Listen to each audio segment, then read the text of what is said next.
Welcome. You have just accessed the NPG Music Club.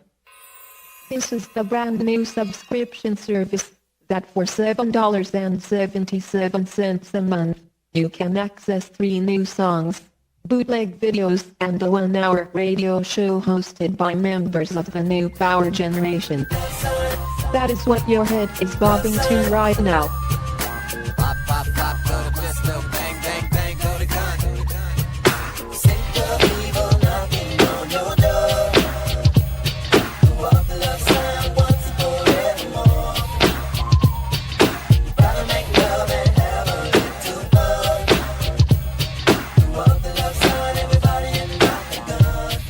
How many times have you had to stand around outside like a bus stop, freezing your tailpipe off, trying to get into the after party?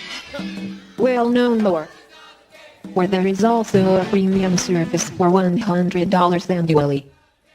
This service includes preferred seating at Prince concerts, and a guaranteed spot at the after party. Also new songs and videos.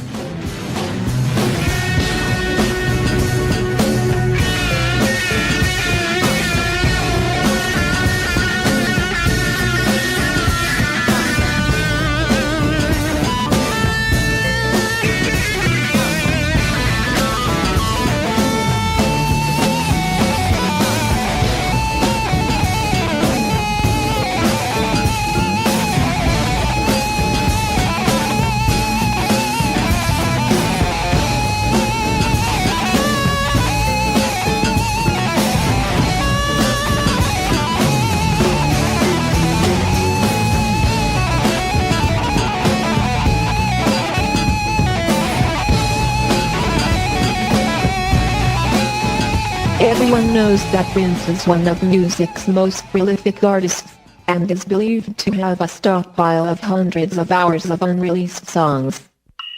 Joining this club will give you instant access to this music. Message you're about to hear is not meant for transmission. Should only be accessed in the privacy of your mind. How many times have you paid crazy money for a CD that only had 2 songs on it that you liked?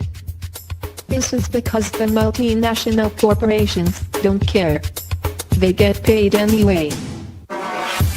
Joining this club will eliminate all of that. Hi there, think you'll be joining the NPG Music Club? Well, I don't know about y'all, but I'm the kind of brother that likes to wait and see. Oh, yeah? Y'all ain't getting my money. Matter of fact, when he going... Oh, no, you didn't. Yeah. I told you. Yeah, you go. Your hand. Let me go. Let the dogs out. Get him, Prince. Shouldn't the artist get paid? You ain't... If you share our files, we are going to share yours. In the words of someone who speaks the truth. So long as the people do not care to exercise their freedom, those that wish to tyrannize will do so. For tyrants are active and ardent, and will devote themselves in the name of any number of gods, religious or otherwise, to put shackles upon sleeping men. Wake up. Exercise your freedom and join the NPG Music Club. Now.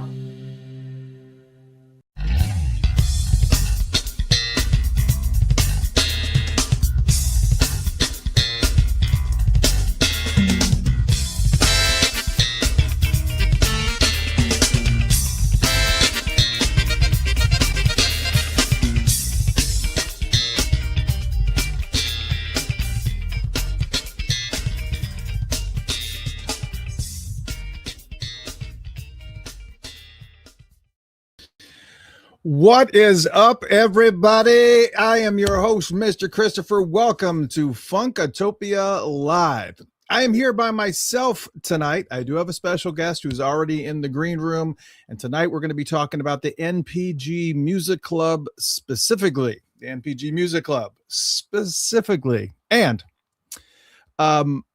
just so you know, again, why I'm here, no problems. There's no problems at the ranch.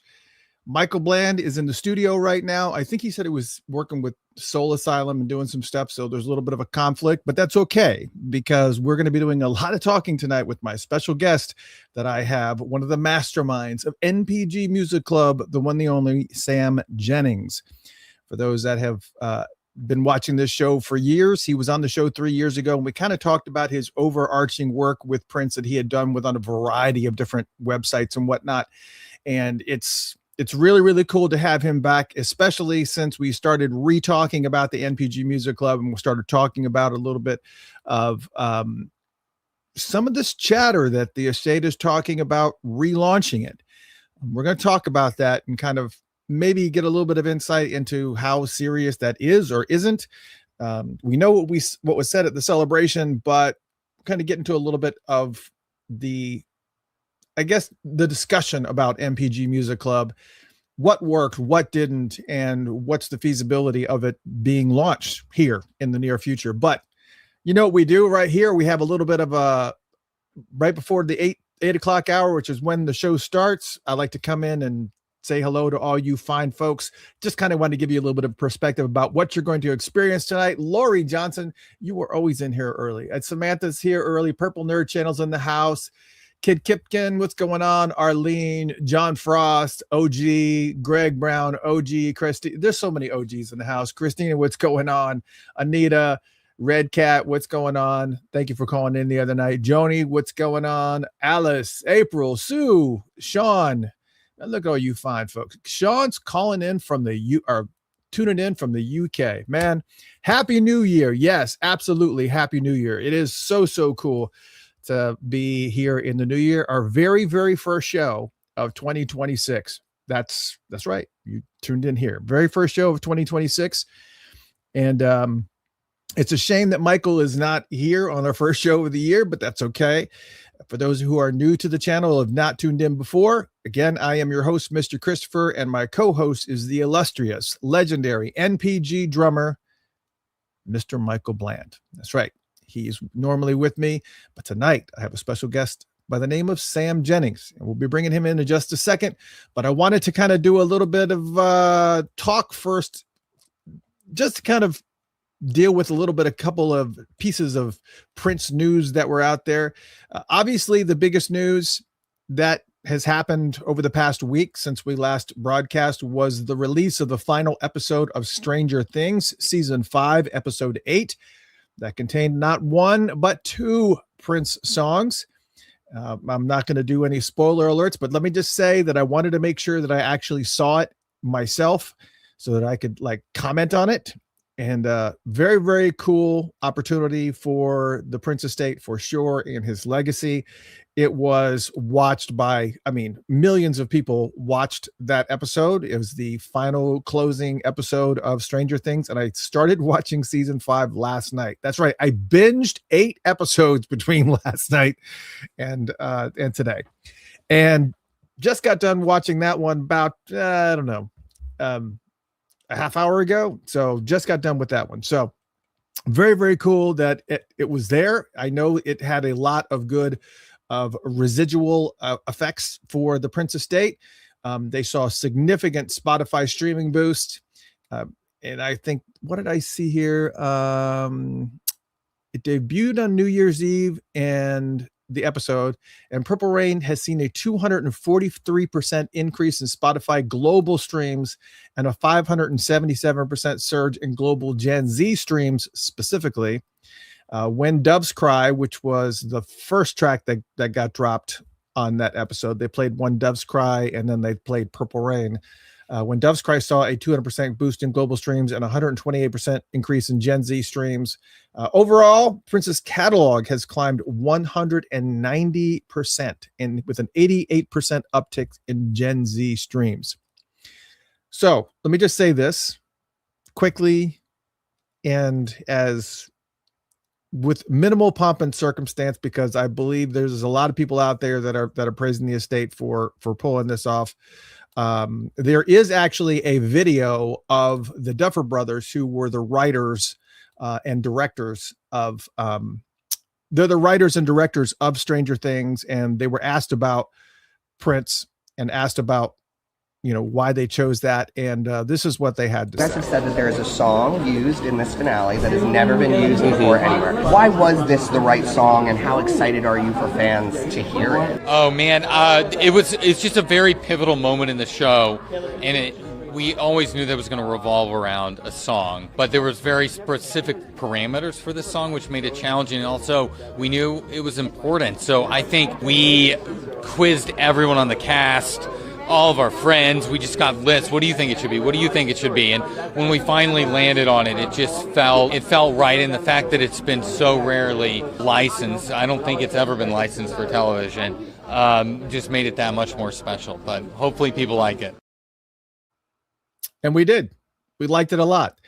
If anything, I would say, for those who haven't seen it, I'm not going to tell you about the storyline because it's a very convoluted storyline anyways. I'm not going to do that for you. But I will say, please take opportunity to tune into it. Stranger Things, it's a fantastic show set in the 80s. It's very, very cool. It's a very, very cool, it's a very well done show. And to have those inserts is really awesome. My biggest takeaway that I will say, and this is the biggest takeaway that I have, is that hoping that with the estate seeing the success of these two songs being attached to that episode and doing those kind of things more often so they can reap the benefits of it, because as long as you keep Prince in the conversation and you keep attaching it, we've had this discussion before, you keep attaching it to things, the current things that are going on right now. What are people watching? What are people in these type of opportunities present themselves? I think that there's opportunities like this way more regularly than they're insinuating. The Duffer Brothers were insinuating. I think there's plenty of opportunities where probably major TV shows have approached them and asked them to license music, and maybe they say no. I don't know, but hopefully them seeing the success of these spikes is pretty phenomenal. Congratulations to the Prince estate for sure. So let's just go ahead and do it, shall we? Because my guest is already in the green room and it's been there before we even started the show, before I even launched it. And I want to kind of preface this with a couple of things. For those of you just joining us over the last couple of minutes here, Michael Bland is out of the office tonight in the studio / rehearsal. But tonight I welcome the mastermind, Sam Jennings, who worked with Prince to launch and manage the NPG Music Club. That's right, Mr. Sam Jennings. He is here. And tonight I want to talk about the challenges, what worked, what didn't, the background stories, and more importantly, the launching or the potential relaunching of the NPG Music Club that Londell McMillan had made reference to during the celebration, the 2025 celebration in June of 2025, which got a lot of people talking because there didn't seem like there weren't any specifics. It just, we had heard from people who were inside, it's already on the table, it's already in the works. Interesting. We're going to find out some more about that. But there's one person that's going to be able, I can't think of anybody on the planet who is more authorized to talk about this than my next guest. Everybody, please welcome the one, the only, Mr. Sam Jennings. Hello. What you doing, man? Oh, we got to do the applause.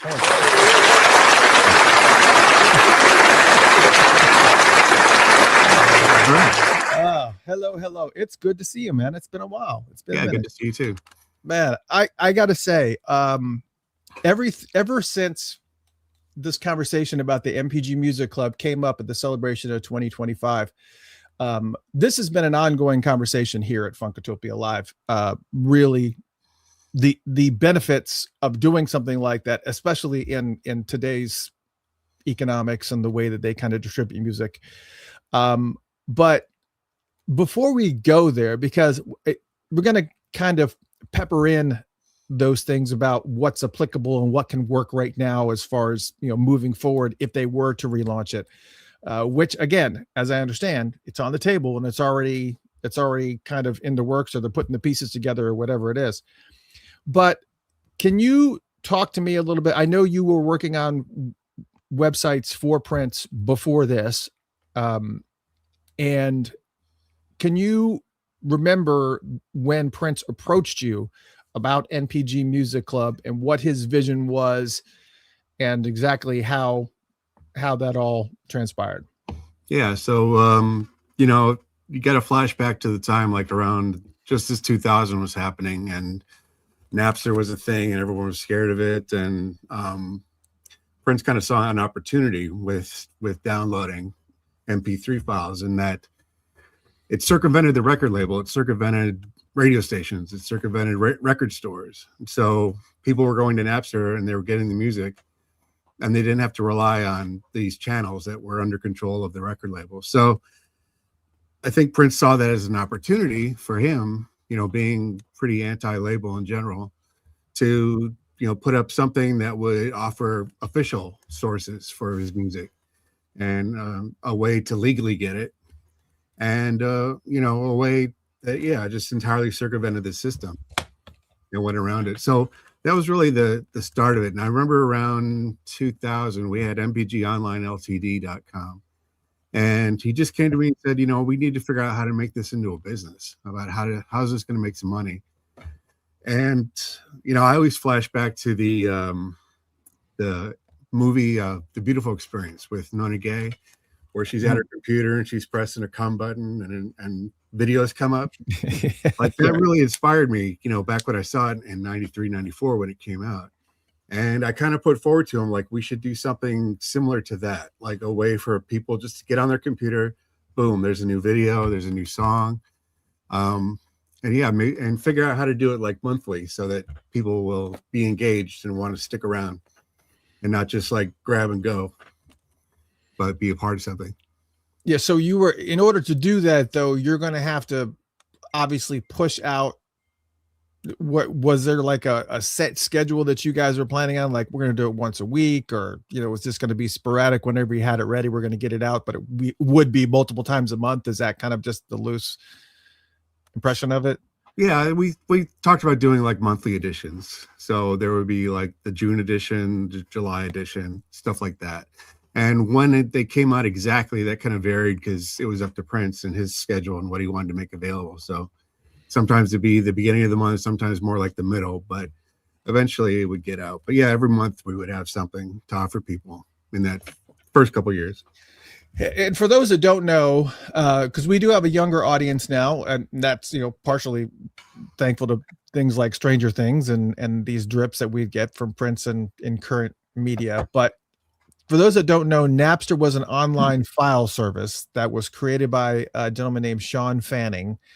And you could essentially go on and people would join and they would share their music amongst each other, the photos, videos. I mean, there was all kinds of ridiculousness that was on that file sharing service.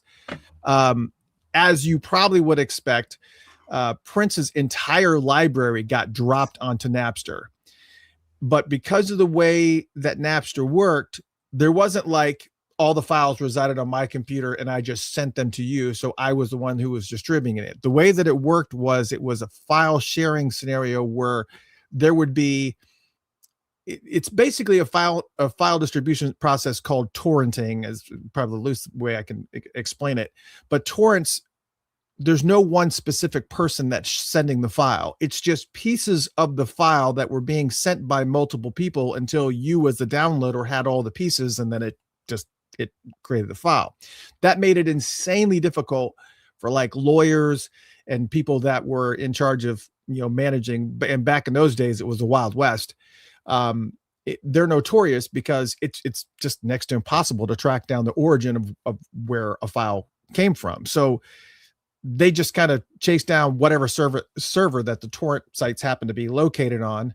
And again, in regards to Napster, when all that stuff ended up with Prince's attorneys, who weren't really tech savvy, there wasn't a whole bunch of really tech savvy people back in those days as it was, other than Sam and a handful of folks. But enter Prince, who sees that his music has been on there, or has people that saw that his music was out there and reported it to him. Somehow he manages to get Sean Fanning's phone number, again, the creator of Napster, and literally calls him directly. And according to him in the Gotham interview, this is exactly what the Gotham interview says. It says, "Hey, Sean," I said, "you've got some of my stuff on your site. Get it off." And just like that, it was gone. So obviously, even though in that same, was it with the same interview or was it the Yahoo Internet Life interview, he specifically said that NPG Music Club was not a result of Napster. That's what he said in the interview. But I really honestly kind of find that hard to believe, because even you said Napster was a thing. He wanted to figure out a way to distribute his music, but also, as you're saying, get paid for it. So was he, as far as like figuring out like the price point and exactly how this is going to work for you as a web developer, what is what are your immediate challenges that you're thinking of? I mean, obviously the bandwidth part of it has got to be like the priority is like, how are we going to distribute these massive files that he probably has a vision for to make it accessible to people? Yeah, exactly. Bandwidth was the biggest issue by far that we had to deal with. This is, again, going back to 2000, 2001, and it's a dial-up world. There's no plugging directly in. People have to use phones. It was a much different experience. The internet was a much different, had a different vibe to it. It wasn't this high-res visual things streaming all the time. It was just very kind of rudimentary. So yeah, that was the biggest thing. Like, how can we get his vision, bright and colorful and whatever, and these big files, how can we get that to the fans? Because we're not only talking about people who live in the United States, but we're talking about people who live in other parts of the world that maybe even had worse internet connections than we did. So yeah, I think about that. I didn't think about that. I thought about the struggles that we had here in the States, because when they would release those CDs that had like the 15 songs on or whatever, that you literally could click download and then go make a sandwich, maybe watch a TV show and then come back. I mean, was there ever a point in the discussion where you said to yourself, or you maybe even approached Prince and thought, hey, maybe we like cut these down to, maybe 128, or maybe cut down the bit rate or something? I mean, I know he's probably pushing against you as far as like the audio quality or whatever, but what kind of, did that conversation ever come up? Oh yeah, definitely. In fact, the first year or two of the Music Club, we offered two versions of all the files, a low res version and a high res version. So they were still MP3s, but like you said, one was a lower bit rate, so it was easier to download. So we did give people options about what they could do. So yeah, I kind of feel like that was like the biggest hurdle, I think, for NPG Music Club. Now, obviously, fast forwarding to the potential of it being re-released or relaunched by the estate, it seems like it would be like the gates are wide open. You can, I mean, with the bandwidth and the speeds that people have now, you can get files in like no time at all. I mean, it seems like, and I think I asked you before the show, and I'll let you answer again. You have not been approached to help to steer the boat as far as the NPG Music Club potential relaunch is concerned. No, I've not talked to anybody from the estate or any other organization. Like, zero communication to me about any future potential for a club. Wow.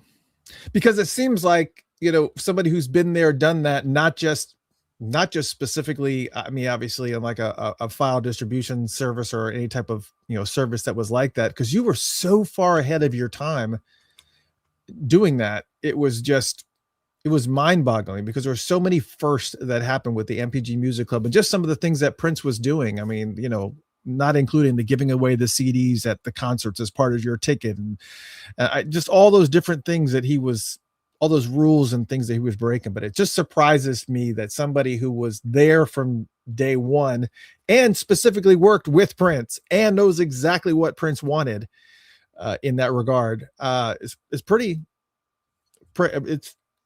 shocking.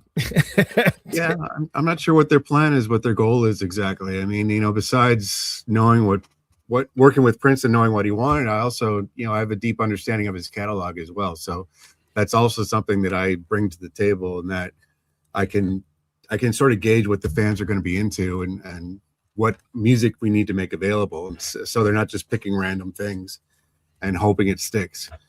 Yeah, I feel the same way. Not from the website development part of it, but I feel like I'm very, very well versed in his catalog and pretty much have a good idea what would really hit and what would be give me an example. If they were to release the NPG Music Club again, what would be your thoughts? What would be one of your first go-tos to push on the site? Definitely like Revolution outtakes. I know there's a lot of Revolution material that hasn't been tapped yet, so I think that would be cool, especially around Parade and Around the World in a Day, that period where they seem to be recording all the time.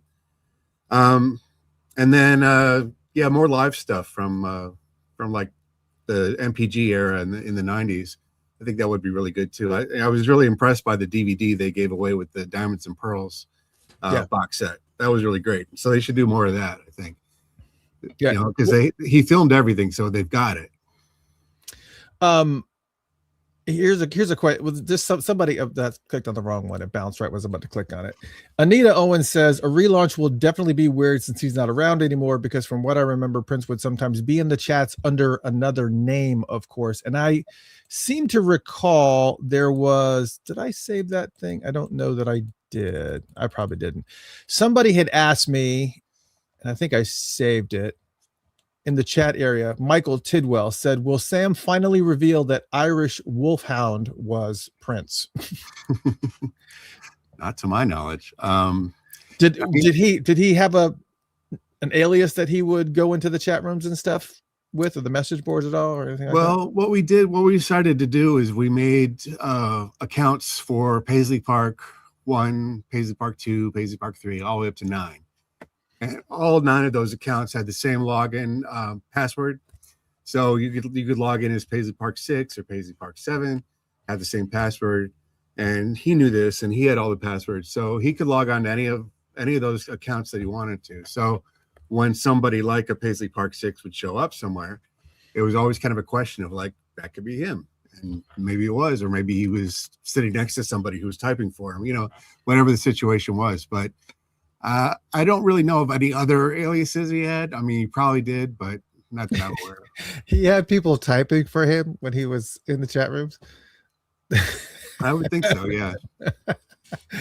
Yeah, I could see him, clacking out some of those things in those earlier days for sure. But that's hilarious. Yeah, I never really did too much of the message boards because I always felt like they were always so convoluted. It was just so many people wanting their voices heard, or it was too much noise. It was just like, okay, it's okay. It's okay.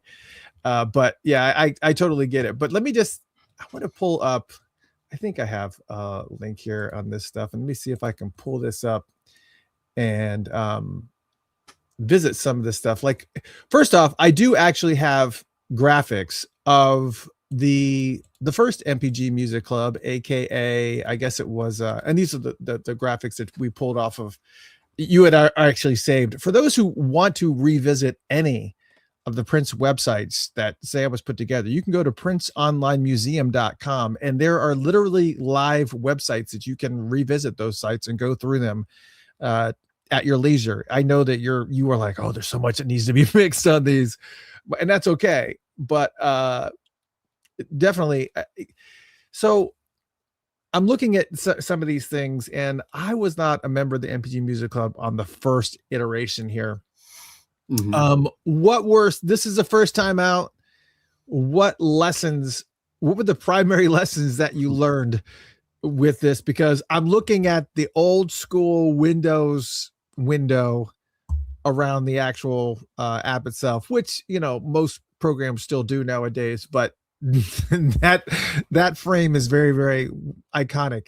What are some of the challenges that you experienced when you were it took us quite a while to get to even that first level, the first launching of that particular app. We met with a lot of companies. We met with Real Networks, who had the Real Player at the time, and like Yahoo and other places that were doing some version of distributing music. but ultimately he wanted to do it himself. And so we partnered with a company called Tekadence, who put forward the idea that we can make it an app, a downloadable app, and everything will come into the app and you can access it in the app and all that. But the problem is that this was, again, 2000s technology, and it required kind of a technological leap for people to install this thing. So what we found is that it was too much for a lot of people, and they were basically gave up and would complain and say, like, this doesn't work. Why am I jumping through hoops, et cetera, et cetera. So it just kind of became a headache. So it really didn't last very long before we moved on to the next iteration of the club. Wow. And it's just, I'm looking at people here in the chat room that are just saying this crazy brings back memories. And I imagine it would. So, you guys are seeing this site right here that was the original iteration. And I do website development as well, nowhere near to the level of Sam's. But what I can tell you is that you're just kind of seeing this as a basic type of now. Well, hold on a second. You said it was a software scenario. So how difficult was it to go in and alter some of this stuff on a regular basis whenever you had to alter it? Was like really convoluted? It was a little convoluted. Basically, we had to, upload to a server. The server would then distribute it out to the app. So we had to rely on Tekadence a lot for doing stuff like that. So they kind of were running with the ball with that one. So when he comes in, like for instance on this right here, and I apologize for those who are listening on iHeartRadio or Spotify or any of those locations, because this is going to be a pretty visual show. So I'm hoping you guys get an opportunity to actually watch the video. But for instance, here it's showing the free NPG Music Club. It's showing When I Lay My Hands on You, which is obviously a notorious Prince song that you can download. It's a 3-minute, 39-second song. But then if you have the premium membership, you also get 4 other tracks, which were Mad, Funky Design, Splash, and Peace by the NPG. So when he's coming to you and he is and there's also the video down underneath it as well. So when he's coming to you and was it like on Mondays when he would bring you these new tracks, or again, is this all that was really offered during a particular month, or was there more to it? Well, he liked the idea of doing audio shows. So that was part of it too. These radio shows, they were like about an hour. Yeah. Right. Yeah. So essentially podcasts. So that was also something we made available, and he was very active in those for a while. And they were great, but yeah, that was another of the things we had to offer people. Well, it's just crazy. Let me see if I can share this, because then, as you mentioned, you said that was becoming a little bit cumbersome because of, just the whole scenario that you were dealing with the app itself. Now, what was the decision ultimately to abandon the app? Was it basically, I know that Flash was a big thing back then. What made you pull the trigger and say, all right, no more app. We need to do it differently? Basically it was just gauging the fan reaction to it. We had an email address set up for feedback, and I would get all that feedback and I would read through it, and he would see it too. He would see it on message boards or other websites, people complaining about it. And he's like, we gotta make a change. We can't make it like this complicated. So basically, maybe 2 months into it, we just pulled the plug and made it very simple. Just like click a link and you get it down, and you get an MP3 file. And that was the next iteration of the club. You just reminded me of this thing that I read that he said. I think it wasn't the Yahoo one. I think it was a New York Times interview or something that he did. And at one point in time, he said that they released a song for free. Well, you could get it, but they asked you to donate whatever you felt it was worth, or whatever you would donate or whatever. And when they asked him how much he made, he said, we're not going to talk about that, which insinuates that people were people were not donating. They were just downloading it and not getting it. Do you happen to remember that when that happened and what that amount was? Not exactly, but with Prince, the way that it always worked was, we would set a price, we'd start selling something, and then, for example, if we sold 100, he'd say, why didn't we sell 1,000? And if we sold 1,000, he'd be like, why aren't we selling 1,000,000? There was always like another level for him. So I don't think he was ever truly satisfied with sales of any kind. Sure. Yeah. So again, the app is too convoluted. So you launched 2001. Now, I hope you guys are watching, because this is, once again, princeonlinemuseum.com, which you can go into the actual site. I wouldn't do it right now because Flash doesn't exist anymore, because it had so many security flaws that allowed your website or your computers and stuff to get hacked. It involves installing, what was it called? Ruffle. Yeah. So this actually, here it is. Pretty intense. And I don't know if I might have to mute it. Stuff. Yeah, I might have to mute it for a second, but essentially this was the NPG Music Club website. This is 2001. I'm going to make it a little bit bigger. Does that make it easier to see? So yeah, this is definitely groundbreaking, because, and I asked you this before the show also, I said, who was on your team? I mean, because this is like tons of graphics and things that are going on. Just all kinds of ridiculousness. I mean, you have all these specialized graphics, and of course, the mouse overs and everything that you had to do. Who was it? Really just you, or did you actually have a team of any size? Basically, the way it worked is that it went from Prince to me, and then I just had to make it happen. So sometimes I might get an outside developer involved, especially with some of the Flash content. But by and large, especially this site in particular, was like 98% me. And I had to go out and I had to hire the internet company to host it. I had to figure out how we were going to do the transactions. I had to figure out all that stuff and how to make it visually move and be exciting to them. So yeah, that was all on me, basically. That's insane, Sam. That is insane. It's just, I mean, obviously we design websites, so sometimes when you get to the other side of creating a website or spending hours on a website, you're just like, this is ridiculous that I was able to do all this. It's kind of your opportunity to step back and look at it and go, wow, this is pretty badass. This is one of those sites for sure, because not only is it, you have to make a great website, but it has to impress Prince. It has to do all of these things, making music accessible to people. The membership part of it, that's always been intriguing to me, as far as how you guys managed that part of it. Obviously, you have the username password set up where you log in and you'll have access or you don't. But explain to me exactly the challenges with that, and how you actually executed it as well as you guys did. Some of the thinking at the time was, instead of selling downloads, selling MP3, we would do a monthly subscription so that people would stick around and not just grab and go, and like I was saying before. But to actually do that, I worked a lot with the internet companies that we hired, and they would give ideas, and I would say yes, no, go in that direction.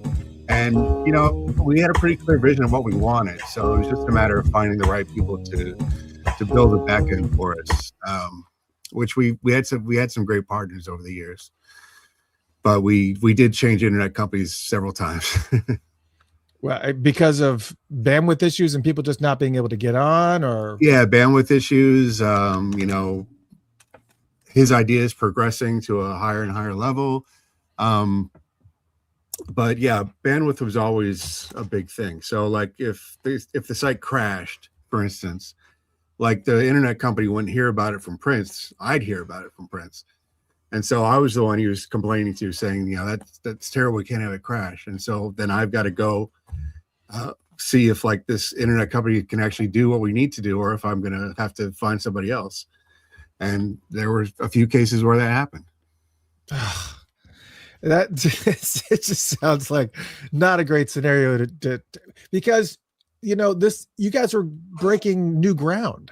This is something. This is not something that has never really been done before from a band level type of scenario. He was so far ahead of his time that he was ahead of the technology that he was building this on, and he kind of had this love-hate relationship with the web.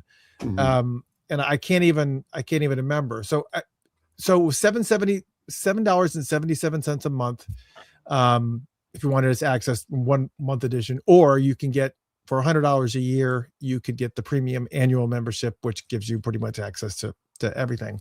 Right. So you move from the app to this version of the site, which is the first one. I mean, the second one. And tell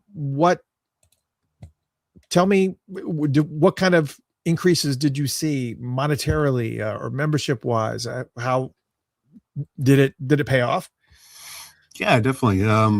People were really into this design. They were into how easy it was. And then I think the complaining shifted to like, well, why does he give us more songs, or why did he give us that one? Or I don't want that remix. I want something else.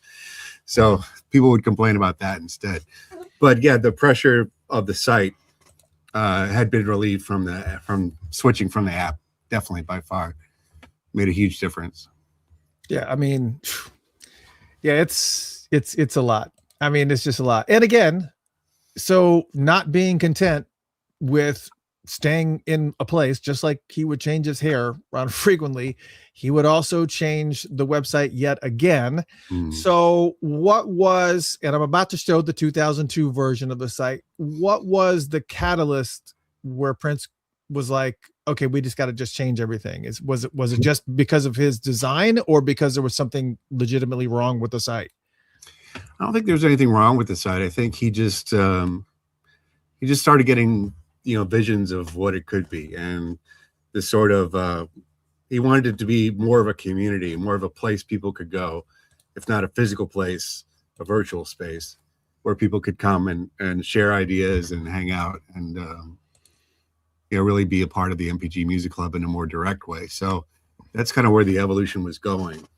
And he had ideas for like, we'll have it look like this, and we'll have a house here and a house there, and people can go in houses and all that stuff. Well, and this is the second version of the site, the 2002 version, which is, anybody, I'll let the folks in the chat room do a little bit of trivia. Do you guys remember who the artist was for this site, who did all these characters and whatnot? We'll do a little trivia for you and see what you can do. Meanwhile, we're going to click on come here, which will take us. Oh, there's a lot of flash pieces in here, but so it's kind of very, very similar. Yeah, version 2 wasn't that much of a departure yet. It really wasn't until we started introducing the MPG building and all that stuff. You know what I really like about this? Obviously, the flash parts that are not active anymore, but some of the news is still up there. Some of the chats are still up there. So if you were a member and you actively were involved in the chat area, there's still a lot of stuff that was on here. I mean, there's still things from old users that could be you that's on here. This is, I mean, it's very, very cool. And of course you would see these little nuggets and stuff, like the very interesting things. I don't know if you actually loaded this or not. No, that was not there. But yeah, I think this is such a really, really cool repository for all the things that you and Prince did. And I'm going to pull up this one's going to be tricky. It shouldn't be too tricky, but we're going to pull up this version here and see if I can I think I launched the HTML version. Oh, this is, I wonder if I don't have Ruffle installed on this particular one. I might have to pull it up on a separate one. Yeah, we're actually working on kind of fixing it up, and there's a way to have Ruffle part of the browser now. So we're gonna have it actually part of the experience instead of having to download something. Oh, that makes things a whole bunch easier for sure. Yeah, definitely. Because I don't have Ruffle installed on this, but hold on, let me see if I can share this other window, because this may make things a little bit interesting. Let me close some of these other tabs here. All right, so I'm going to share this from another Google window, which might make this a little bit easier, because that's where I actually do have Ruffle installed. Right there. The NPG Music. Actually, I didn't. Let me stop sharing, because I want to make sure that I include the audio, because there's a bunch of audio that's going on with this as well. Quite a bit. And I think, this is when you start to get into this portion of it, when you're having to include so much audio. Let me unmute this.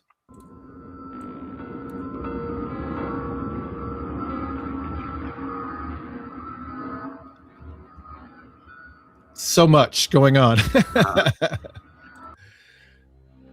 Yeah, there's the gates.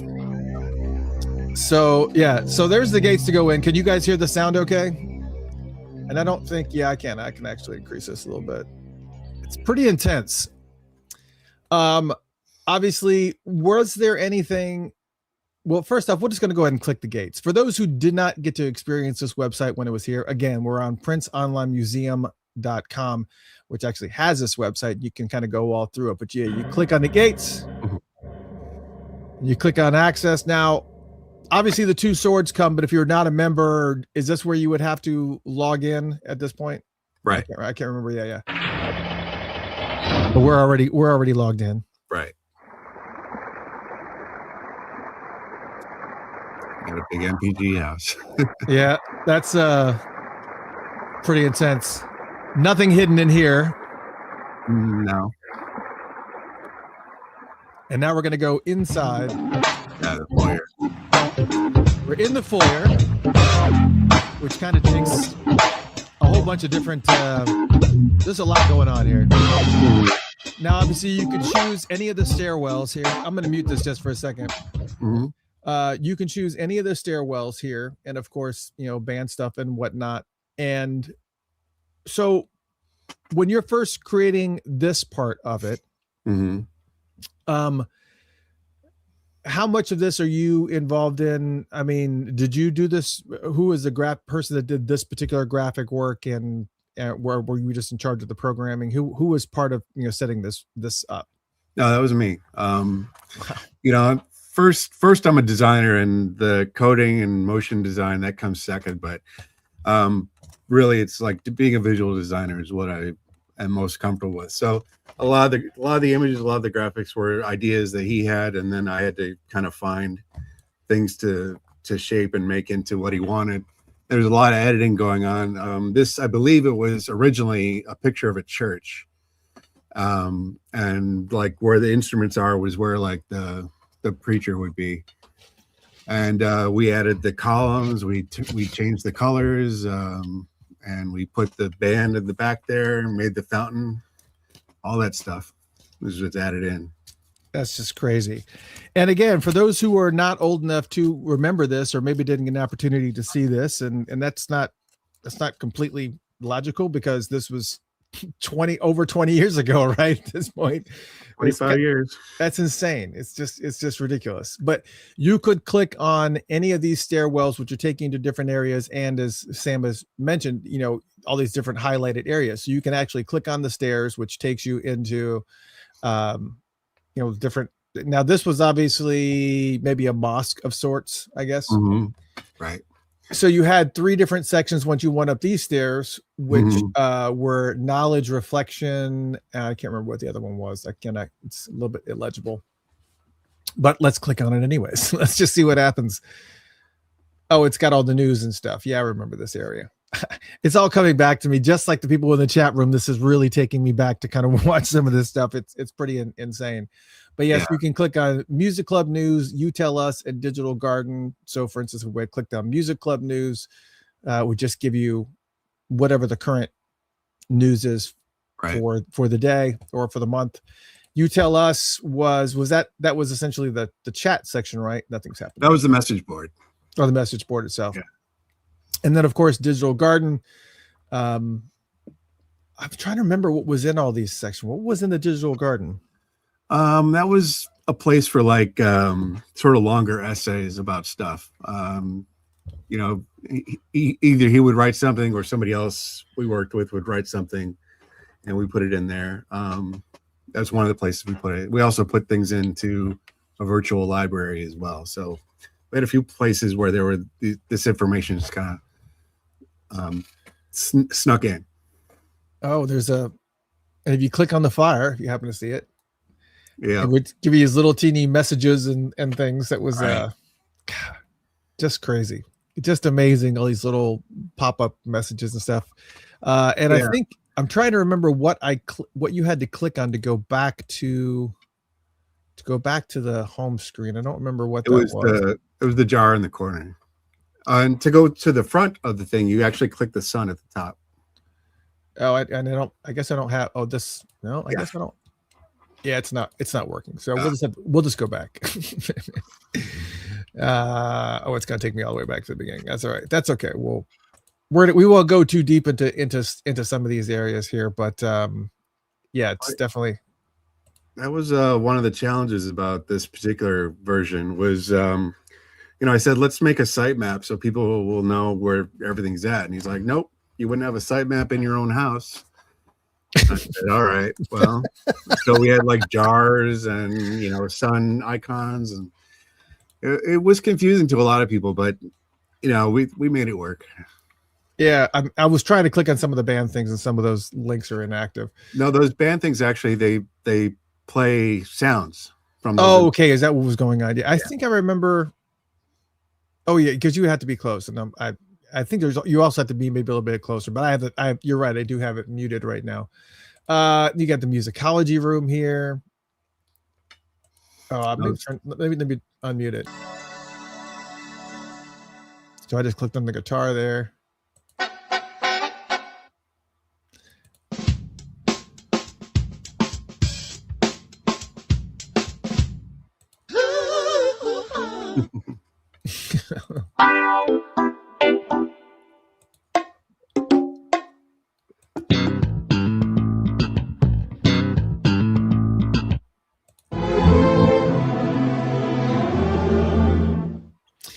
I have to ask you.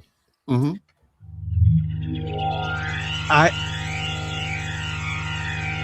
Sorry, the jar worked on that one. That's good. I remember back in the day watching a video that ended, and I don't remember which video it was. I know the people in the chat room will.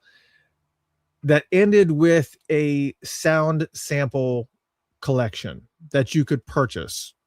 What made me think of it as all those clips in that musicology room, but it was a CD that was full of like a bunch of different guitar clips and a bunch of different bass tracks and stuff that you could actually create, and you would actually be licensed to be able to use his stuff. And it never came to fruition. Were you ever part of that, involved in any of that?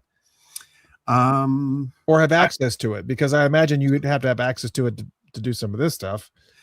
Well, I was around when they were developing it, and as far as the packaging is concerned, that was a Steve Park production, so he worked directly on that.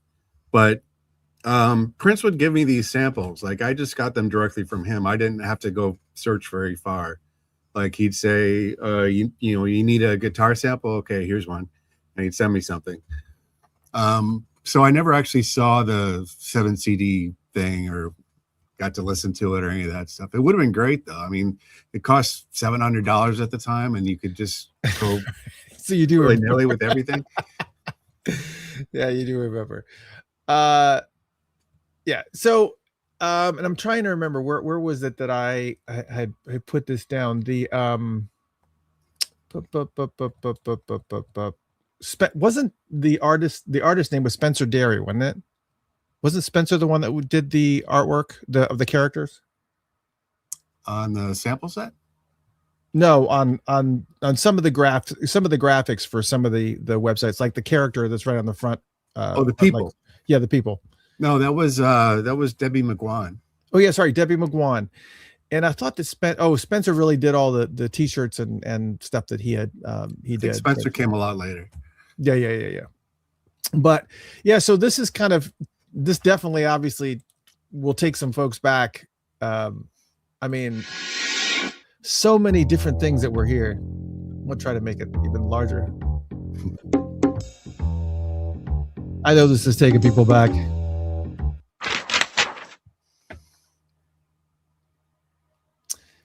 So music lyrics.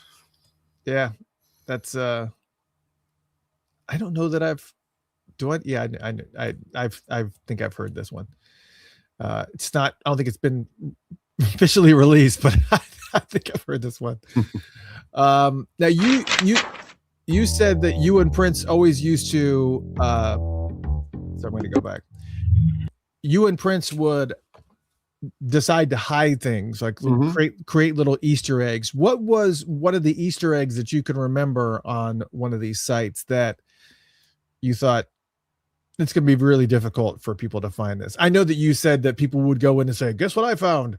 But one of the ones when you were putting it in there, you were like, I don't know how anybody will ever find this. Well, actually, if you go back to the verses room, I can show you. In the back there by the jar, you see those purple stairs? Yes. You can actually click on those. Oh, okay. And this goes to like a VIP lounge or something like that. Oh, let's see if oh yeah, there it is. I do remember this. Somebody guided me to this one time, but yeah, this is a little VIP lounge that's in the back. This is pretty insane. There's actually, let me see.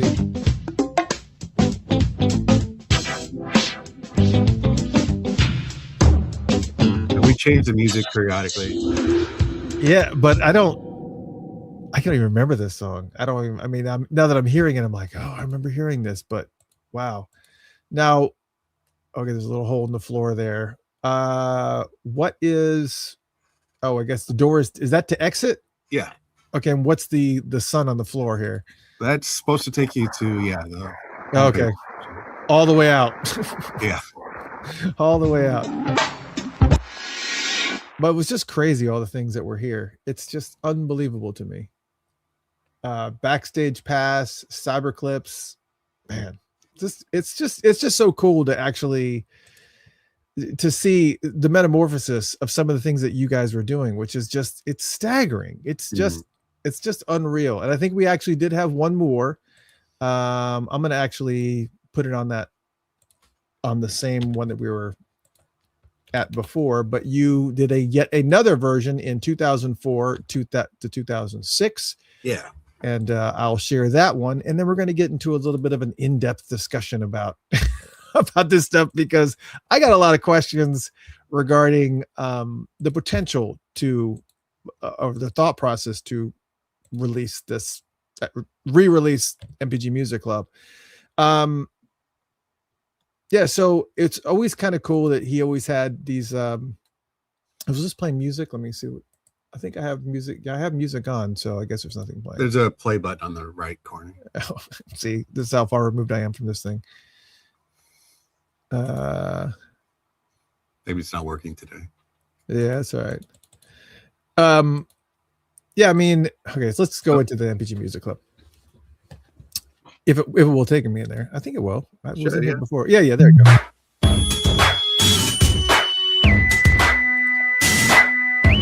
Obviously, Black Sweat will get hit with the trademark on that one. But I was looking at some of the. I was looking at.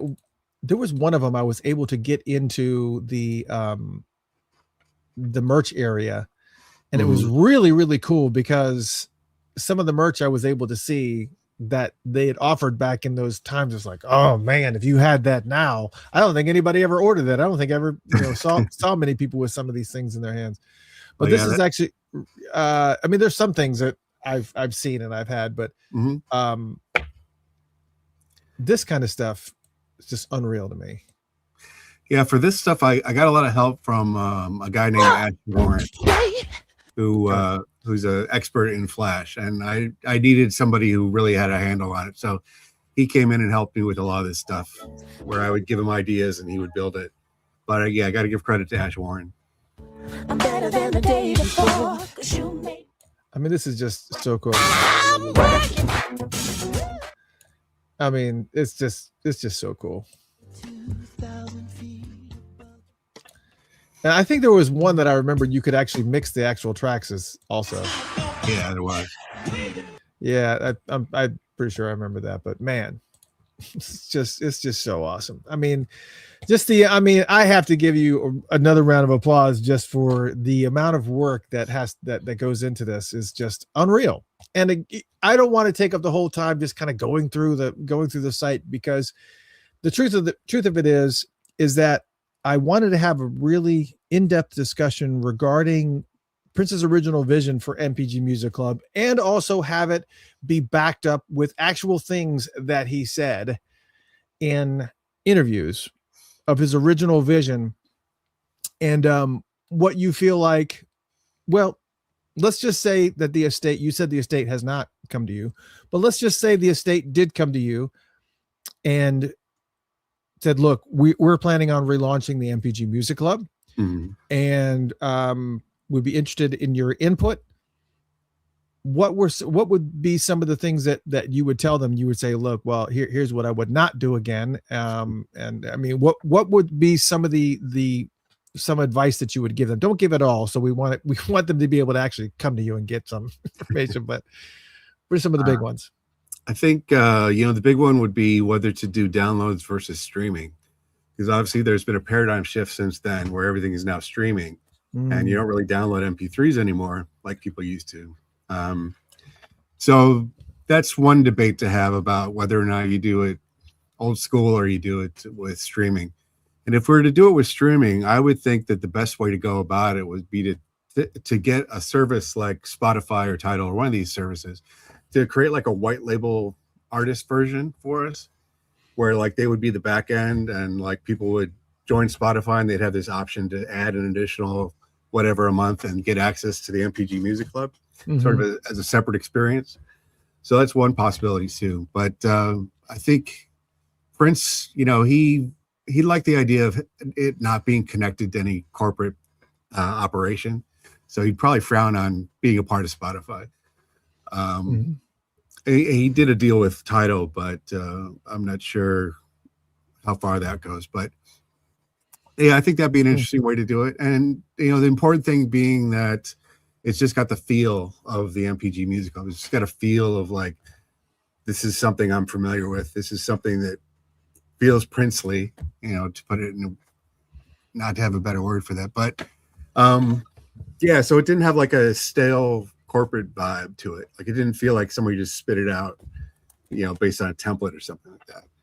Yeah, because Prince was obviously very, visually driven. So whenever he would, guide you, or however much input that he had as far as like the visuals of what was happening with the site, I would think that it has to maintain that artistic look to it, just like you're saying. It can't just be just like a Spotify thing where you're clicking on it. There's got to be an artistic component in order to do it right and actually pay homage to his original vision for it. Because as you say, one of the reasonings that he had for starting the NPG Music Club was the monetary component. The monetary component of being, because I read so many interviews. I must have read at least a dozen interviews, the full interviews of things that he's said in that window, that late 2000 to 2004 window, where he said a lot of the same things repeatedly, which was, how are these companies, they'll say, oh, TLC made 94 million last year. And it's like, it's funny because TLC only saw 4 of it. So it's like, so be able to control that piece, to control the monetary piece of this. So that's one of the reasons why streaming seems like it would be a good idea, but there's also that ownership part of it that I think a lot of people that would be willing to pay for a membership would kind of push against. I mean, maybe they wouldn't, because they don't do it for Spotify.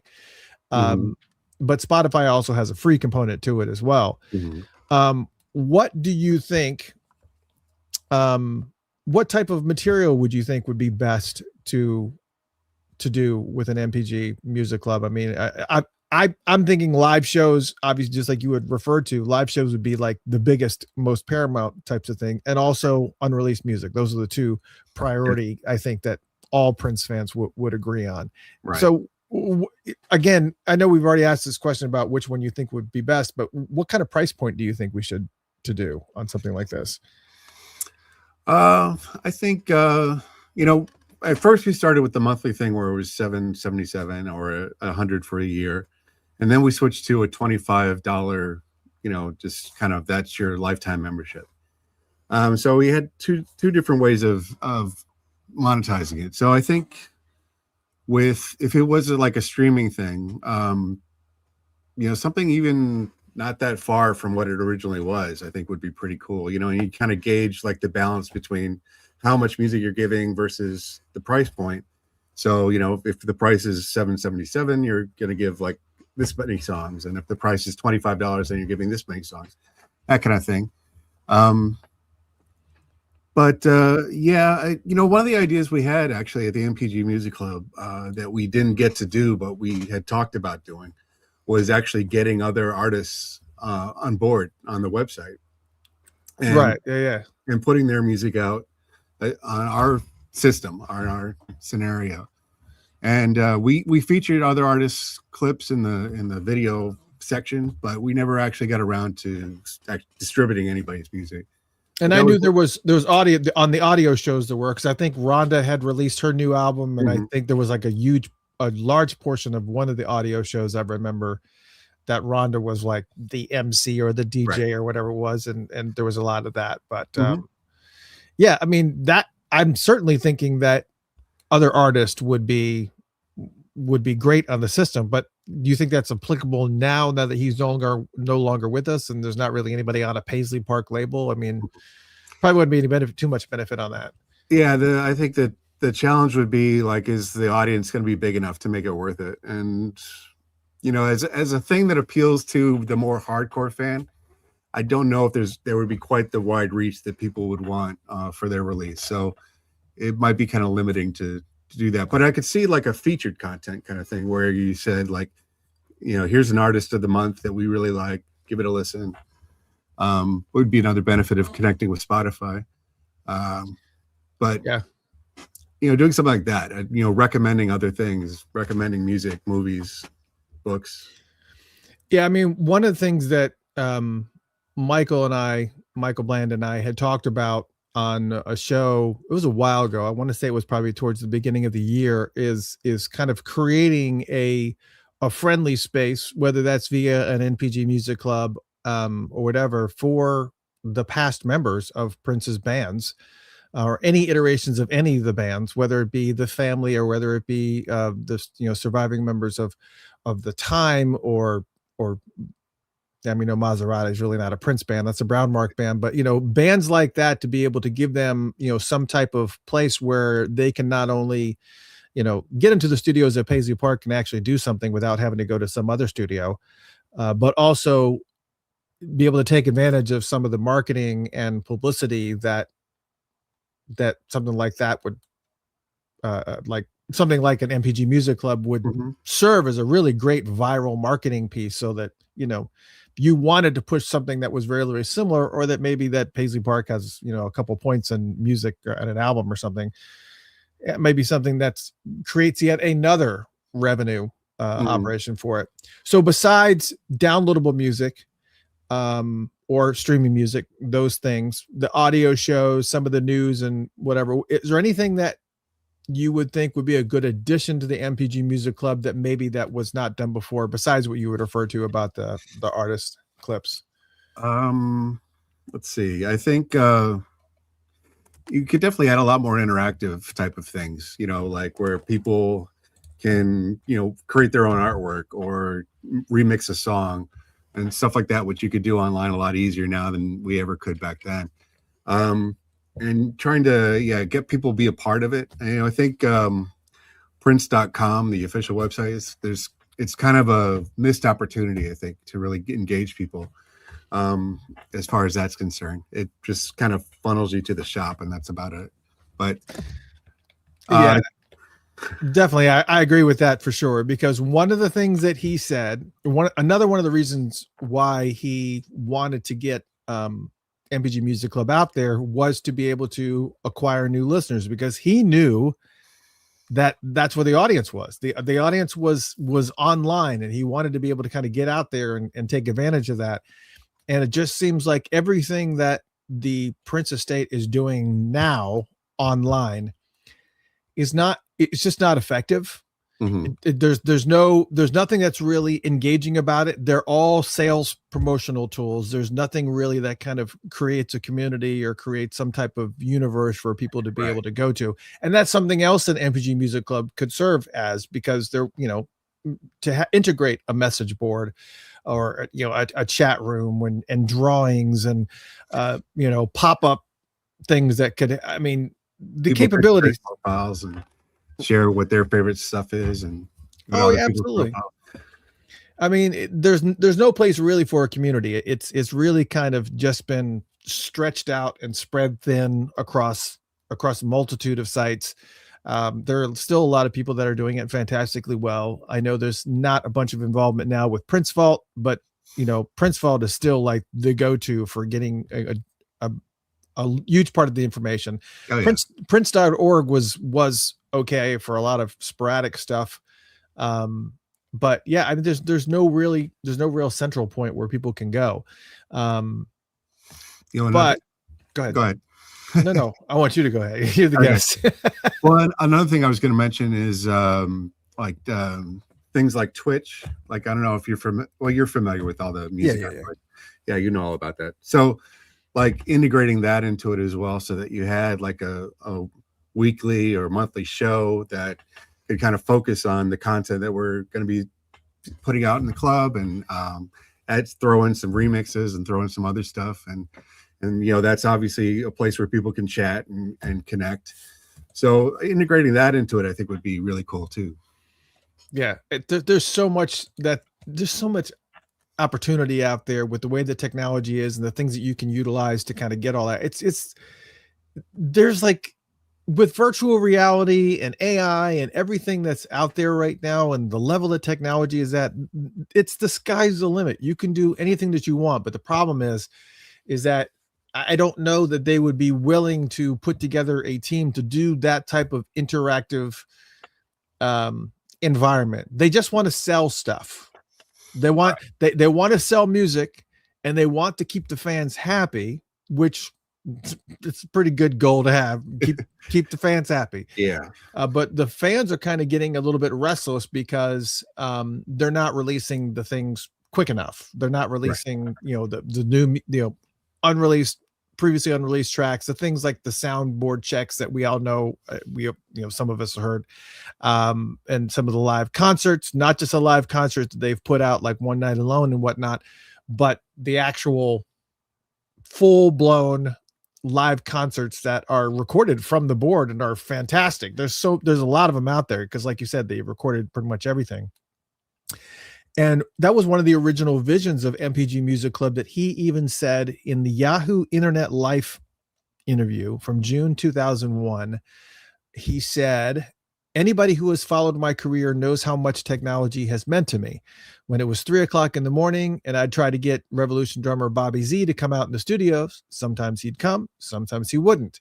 But I've had this Roger Lynn drum machine since 1981. It's one of the first drum machines ever created. It takes me 5 seconds to put together a beat on this thing.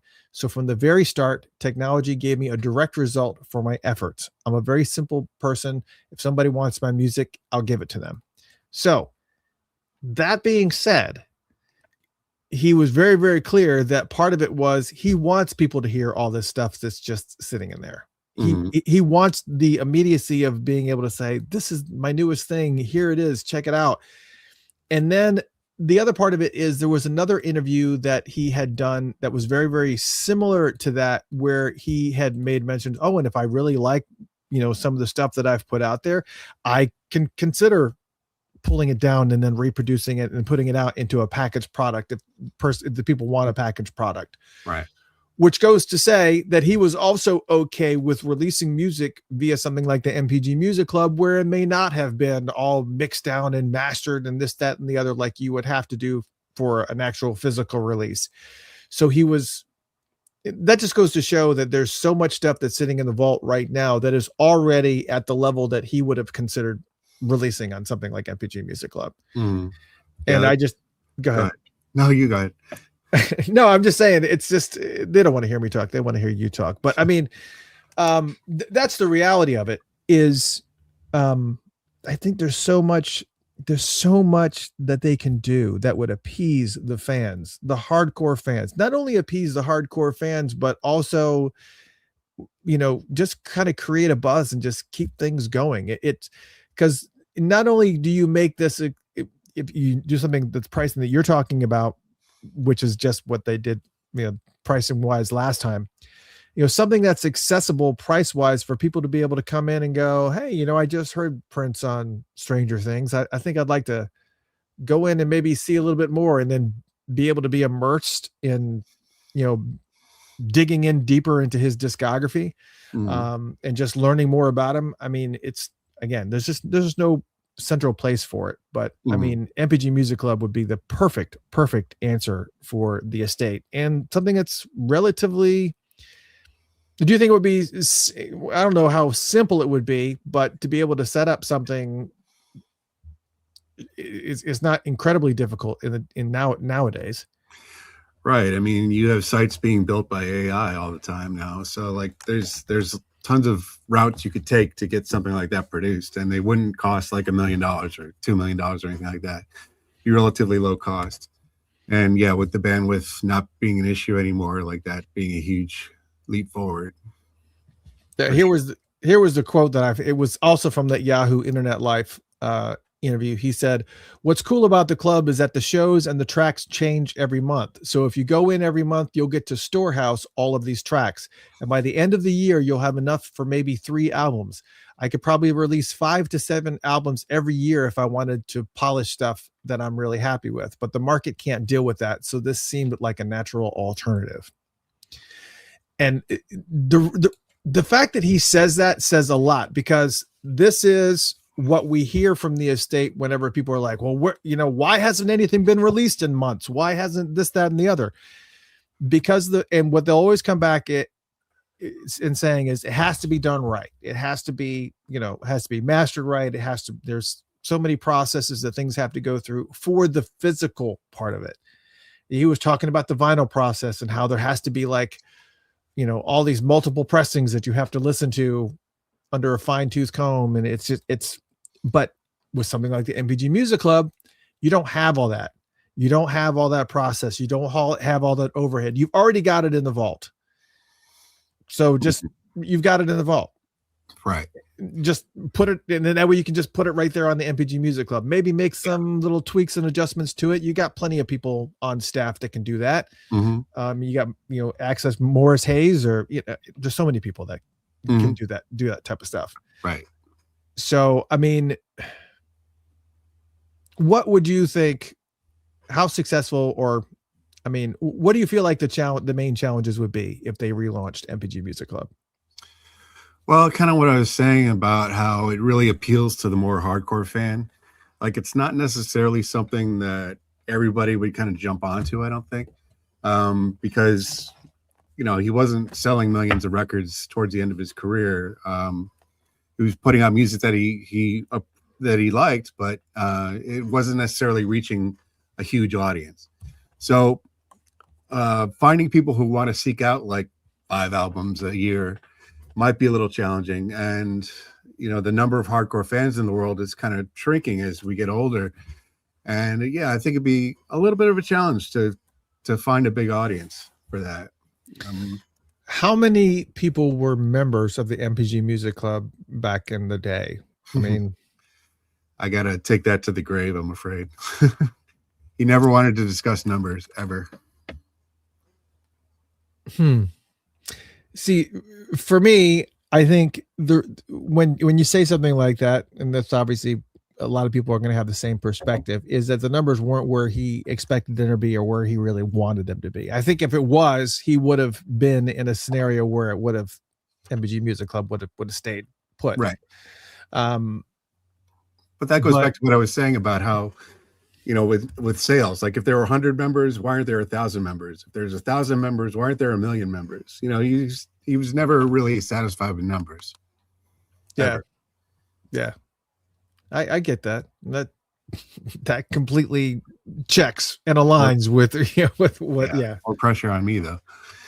Yeah. Right. I mean, so would he ever like look to you to take some of the blame for, like, is it not being marketed well enough? Does it, is it causing some type of problems? Would he try to find blame for why it wasn't where he expected it to be? Not really. I mean, we had some discussions about it, but I will say he was always 100% cool with me, always polite, always, willing to talk about things. So it never got heated or he was pointing a finger or anything like that. It was just more like, what can we do to solve this, to make it better? Besides releasing 12 albums a year. Most Prince fans wouldn't have, it's just the way that we consume music now. Right. That would think that'd be my primary challenge. And again, going back to the estate, then one of the primary things that the estate would say is that, we don't want to go through all this hassle of doing these recordings and doing all this work and the artwork and getting everything right with the packaging and everything that's involved in putting together a box set, which is a lot. There's a lot of people involved in doing a box set. But if you're going to do all that work and spend millions of dollars just trying to create the actual product, you have to know that you're going to get an ROI. Right. And so that's one of the reasons why I kind of felt like NPG Music Club would be, the perfect vehicle for them, because it won't involve anything too insane with technology the way that it is and the capability to be able to put something together relatively quick. I mean, you and I know that if somebody came to us and said, I need a website up and, I need it before the end of the month, you could do it. Mm-hmm. You realistically could do it. But having something like that where they don't have to worry about doing all those extra things to put something out onto NPG Music Club is just a no-brainer. Mm-hmm. It just, I mean, yes, you've got that upfront investment and of course the server part of it, but it's not going to cost you any more than whatever it takes to do a box set. Or keeping the lights on at Paisley Park. Right. So, I mean, was there anything that you could remember that Prince wanted to do on it that just simply the technology wasn't just going to be capable of doing? Did he ever come up to you and say, I really want to do this, and be like, we're not, it's going to be too difficult. There's not going to be enough bandwidth. There's not. Can you remember anything specifically? Oh yeah. I mean, that house thing that we looked at earlier, I mean, he really wanted that to be like a VR kind of space where you could walk around, look around, and virtually touch things and stuff like that. Like he really wanted it to be like a full-on immersive experience, but there was just no way. If we even tried, it would have looked really bad and rudimentary. But yeah, I remember pulling up interactive on my computer, and I had a relatively fast computer, but that juddery motion where you would click on something and then you have to like click on it like multiple times and it would just like slowly and painfully just, clip by clip, slowly turn in the direction that you wanted to go. I just can't. I remember that being a really, really frustrating experience.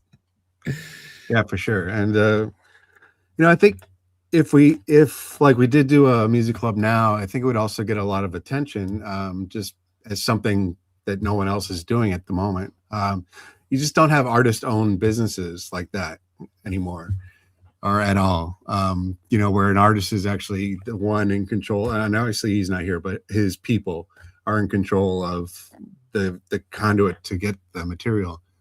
Because when we put up the Prince Online Museum, it's almost 10 years now, and we got a lot of press. Like when we did that, like we talked to Billboard, Washington Post, a bunch of places about it, because people were really curious. So I think that same curiosity would apply to a new project like that, especially if we could make it immersive and interactive and a community-driven thing. Oh, and you absolutely can do that now without any problems at all. I mean, it would be very much a doable situation with the way the technology is. I mean, I have a VR headset that one of the Facebook ones, the MetaQuest or whatever. And every now and then, if it's a late night, I might play mini golf with my daughter on it. And it is insane to me how you put on this headset and you are in a complete and totally, you are immersed in these insane worlds that are, Alice in Wonderland worlds, and you're playing mini golf and you're talking over the internet to each other, even though you're in the same house. And it's just insane the amount of bandwidth that's available. And it's really so frustrating to know that Prince could have, if he had envisioned this, he did envision it way, way too early. He was so ahead of his time. It's ridiculous how ahead of his time he was. But if he still had this interest when the technology was where it is now, it would have been legendary. I mean, it absolutely would have been legendary. Yeah, for sure. And you would have had to done a lot of work. Yeah, I would have, for sure. I can't even imagine. It's just ridiculous. So I think one of the other part of it too is that, again, I'm looking over these interview clips that I pulled. There's one interview from Gotham magazine in May of 2001. Where he's talking about taking out the middleman, which again could be something that, NPG Music Club can just be. It can be almost like a Paisley Park label. What's wrong with having, independent artists to be able to release a single on NPG Music Club, somebody that maybe is tied to the Purple family in some form or fashion, like maybe Brown Mark wants to release something, or Lisa Coleman has a new piano track or whatever, that they can be dispersing that. Yeah. Any of those guys. But, to take out, like he's saying, to take out the middleman in that scenario was another one of the things that he was focused on with NPG Music Club, because he kind of felt like, these labels and all these people that are touching this music after I create it. And he wanted that capability to be able to take it and go, it's creator to listener. It's like, just without anybody in between. And that was his, primary focus. And I just think of all the advantages of some of the reasons, the things that he had envisioned for this. Some of it's applicable, some of it's not applicable anymore, because again, with the middleman part of it, I guess there technically still is a middleman involved, even with music that they put out now, because somebody has to do the distribution of it. But if you wanted to, you could release quite a big volume of music without ever touching a vinyl manufacturer or somebody that does CD manufacturing, or it's just dump it on there. And it just, I don't know, the more I talk about it, it just seems so nonsensical that this does not exist yet. And for those that did not know, again, Londell McMillan stood up in front of, I don't know how many people in the chat room that were at Celebration 2025. How many people were in that room? I don't know, 300-400 people in that room or whatever it was. And he basically, it could have been more than that.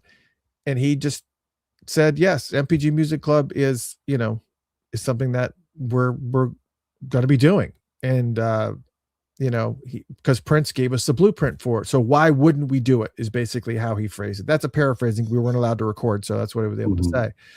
And then I heard people that were on the inside say, yes, it's something that's already moving. The pieces are already moving for it. It's already going.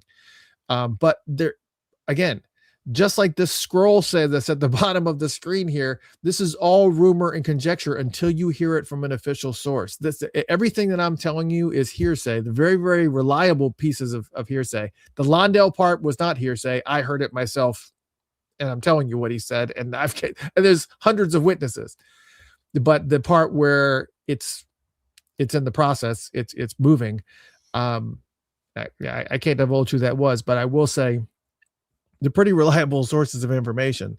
And I just I'm just kind of curious as far as which pieces are what their vision of the NPG Music Club would look like if they executed it. What I can't even, because just like you're insinuating, visually it would not. I can't imagine that they would release it with the visual flair that or eye that Prince had. Right. Yeah, I'd be really curious to know what their plans are and how they're approaching it. It's still shocking to me that they have not reached out to you and said, Sam, you've already done this with Prince's stuff multiple times.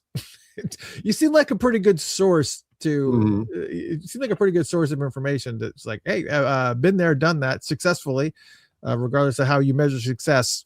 We did it. It's been done, and now things are way more secure and way faster. The technology is way more amazing. I can help you. Would you be willing to help them?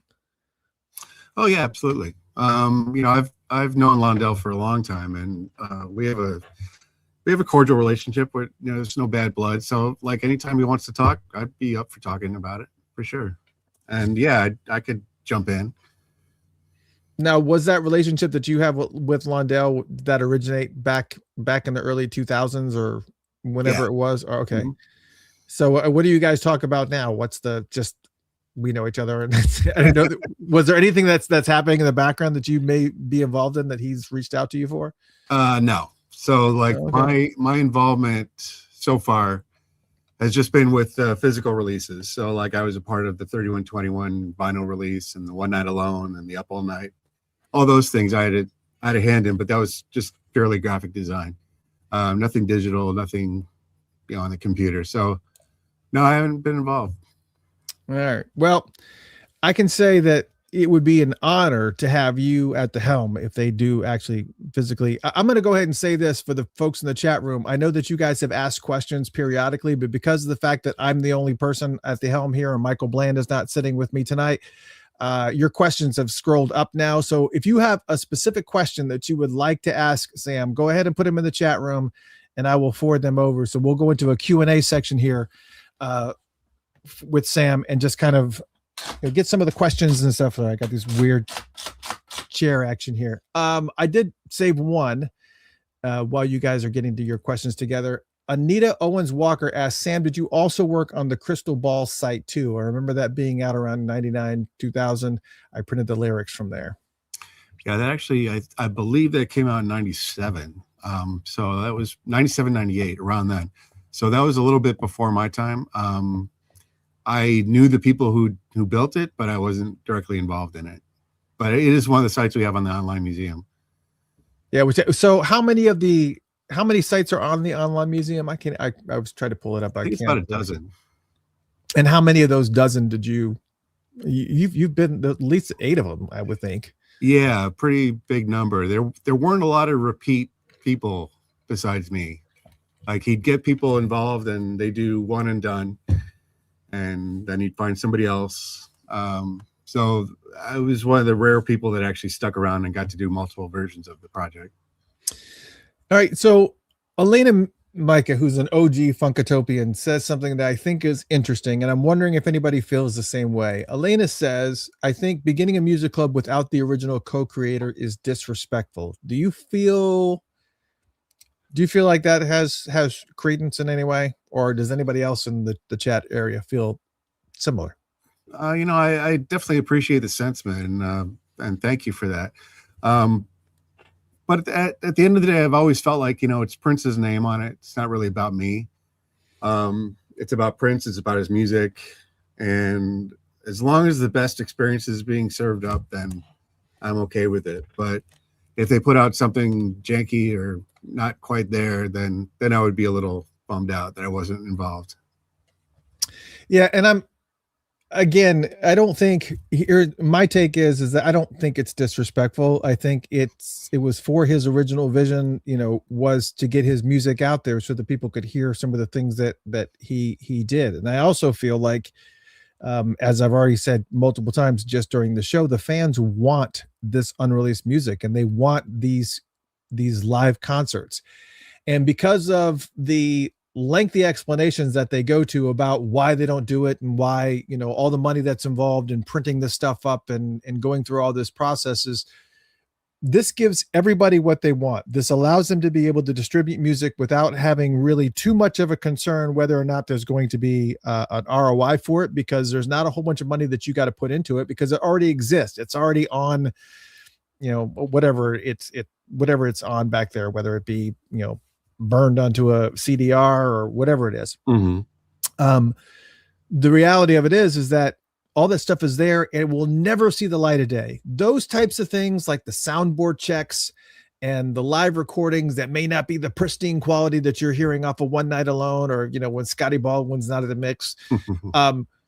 Those types of things will never see the light of day because there is no ROI in releasing those types of material. But the NPG Music Club allows that. It allows you to be able to take it in its existing form and be able to put it out and appease those fans, and the fans can sign on and they can get whatever they want and be able to hear whatever they want. And then the estate doesn't have to worry about whether or not they're going to get their money back, because the only money that's really involved is just the upfront money and getting this kind of moving and whatever server stuff is involved, which is minimal. I mean, considering in the scheme of things and the volumes of people that I would think, if you get even 1 million Prince fans to be able to, to sign on to it, that's a lot of money that it's generating every year. And there are millions and millions and millions of people that will probably be willing to do it. Or Prince fans that are out there, but at least I don't know. It'd be cool too, is to integrate the Prince Online Museum to be a part of it as well. Like to have them connected, as a way to kind of make that an official existing thing. But yeah, it's I was reading some of the questions. I'm sorry. Go ahead. No, it was fine. What was this? Will Sam throw a Berlin party ever again? I wish. Berlin actually closed down. Berlin, Chicago. So couldn't do it there, but somewhere else, never say never. There you go. Rico says, are there any songs that were considered to be uploaded to NPG Music Club but didn't end up on there? Oh yeah, like he had we did a thing one time where we put out like little snippets of songs as things just to listen to on the site, and the idea was that eventually the full version would come out, but then the full version just never materialized. So that did happen a few times. There you go. Elena Mike is back. I clicked on the wrong one. Elena says, also, how would one protect the music from it being bootlegs? You're never going to, this is never going to, I mean, the streaming thing that you referred to is one way to kind of keep, because you can't, I don't think I have found a system that allows you to be able to download something from Spotify. Spotify has something, I don't know what their technology is that has everything on lockdown, but man, as far as I'm aware, there's nothing that I'm aware of that can go into Spotify and get a song and download it. And if you can't, I mean, obviously if you can find it on Spotify, you can go on YouTube and probably find it there. And there's ways to get music no matter how you do it. But even if it was streaming, I could start up a program like Audacity or something and record it as it's playing. Mm-hmm. There's no way to stop. Yeah, I mean, the idea, even with the original NPG Music Club, was like, if we put it out officially, then there's no need for people to buy bootlegs because they're getting it from us. They're getting it high quality. They're getting like Prince approved, and they're supporting the artist directly, and which I think most Prince fans, like 99% of the Prince fans, would rather support him directly than have to sneak around. Because the reason they're buying bootlegs is because they love the music and they want to hear more of it. It's not because they're trying to rip Prince off. It's like they're hungry for more stuff, and that bootlegs just happen to provide it. So that's another example of eliminating the middleman. Like if you can get all your bootleg material direct from the source, then who would want a crappy CD from Sweden or wherever it comes from? Right, the iRecords. And don't get me wrong, I that was another point that I had made about NPG Music Club, is that, you know, they're constantly having to fight these bootleggers, but if they just put it out, the bootleggers would have nothing to. You're right, just like you said, we just got it from the original, from the actual source. Why would I buy your burned copy? Or why would I do that? Yeah, I mean, it will get bootleg, like you said, but you know, you try and make it as appealing as possible not to do that, then people won't. I don't think. Yeah, I would agree, but again, they would still be able to. The bootleggers would be marketing to the people who weren't members of the NPG Music Club, but at least, you know, again, there's how much of a demand is there for some of that stuff outside of that Prince bubble that we're all in. Right. Jeremy Swenson says, "What do you think Prince would say about AI created music? Did he give any clues back then?" I actually have answers to that too, but go ahead. I know he said stuff directly to you. Yeah, well, you know, he was always one of those guys who's, you know, he said over and over again, like, you got to use the technology, you can't have it use you. So I don't think he wants to replace an artist with something that's created by some computer program. I think he would still want the artist heavily involved in the creation. And, you know, there are ways to use AI, I think, to actually accomplish something artistically, but just as a blank, like just AI spitting something out, I don't think he'd be very into that, because it's again, it's like you're not using the tool's using you. Right. Yeah. He spoke a lot on electronic music, and that was one of the main pushbacks with rap back in the day, was the fact that it just rehashed something that somebody had already done. And that's essentially what AI is. AI is not really creating the music. It's taking pieces of things that are already out there, very similar to the torrent stuff that we were talking about. Just taking pieces of it and then putting it together in some, you know, weird fashion. It's not an instrument. It literally is borrowing from other people in order to create things. And it's very, very convoluted, and it actually spits out things that won't be picked up by copyright situations, but it's not an instrument. It's still taking from other elements. Okay, Elaine, I'll give you one more question. This is our forum chat archived?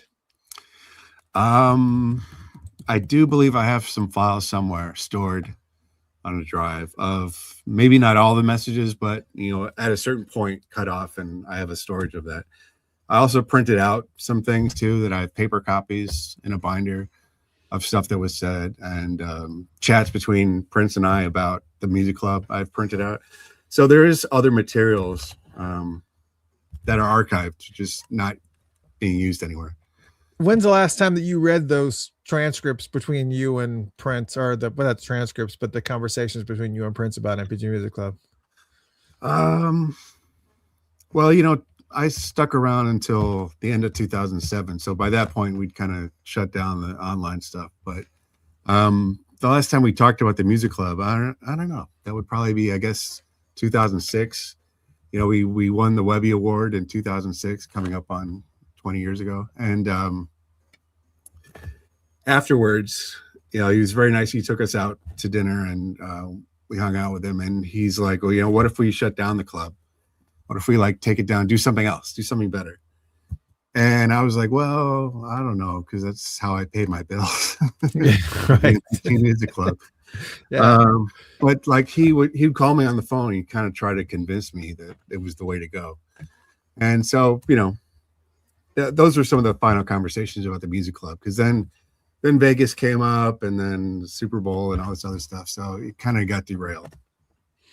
What ultimately was the reason for closing the doors? I mean, because if it was truly profitable, I think he probably would have kept it around. But was it really just a matter of just on to the next thing?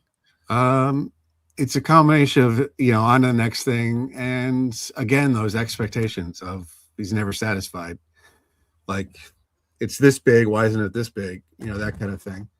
Mm. So he thought, well, we've won this award, we've taken it as far as we can go, let's say, and now we're gonna like just start from scratch, and we'll build something better.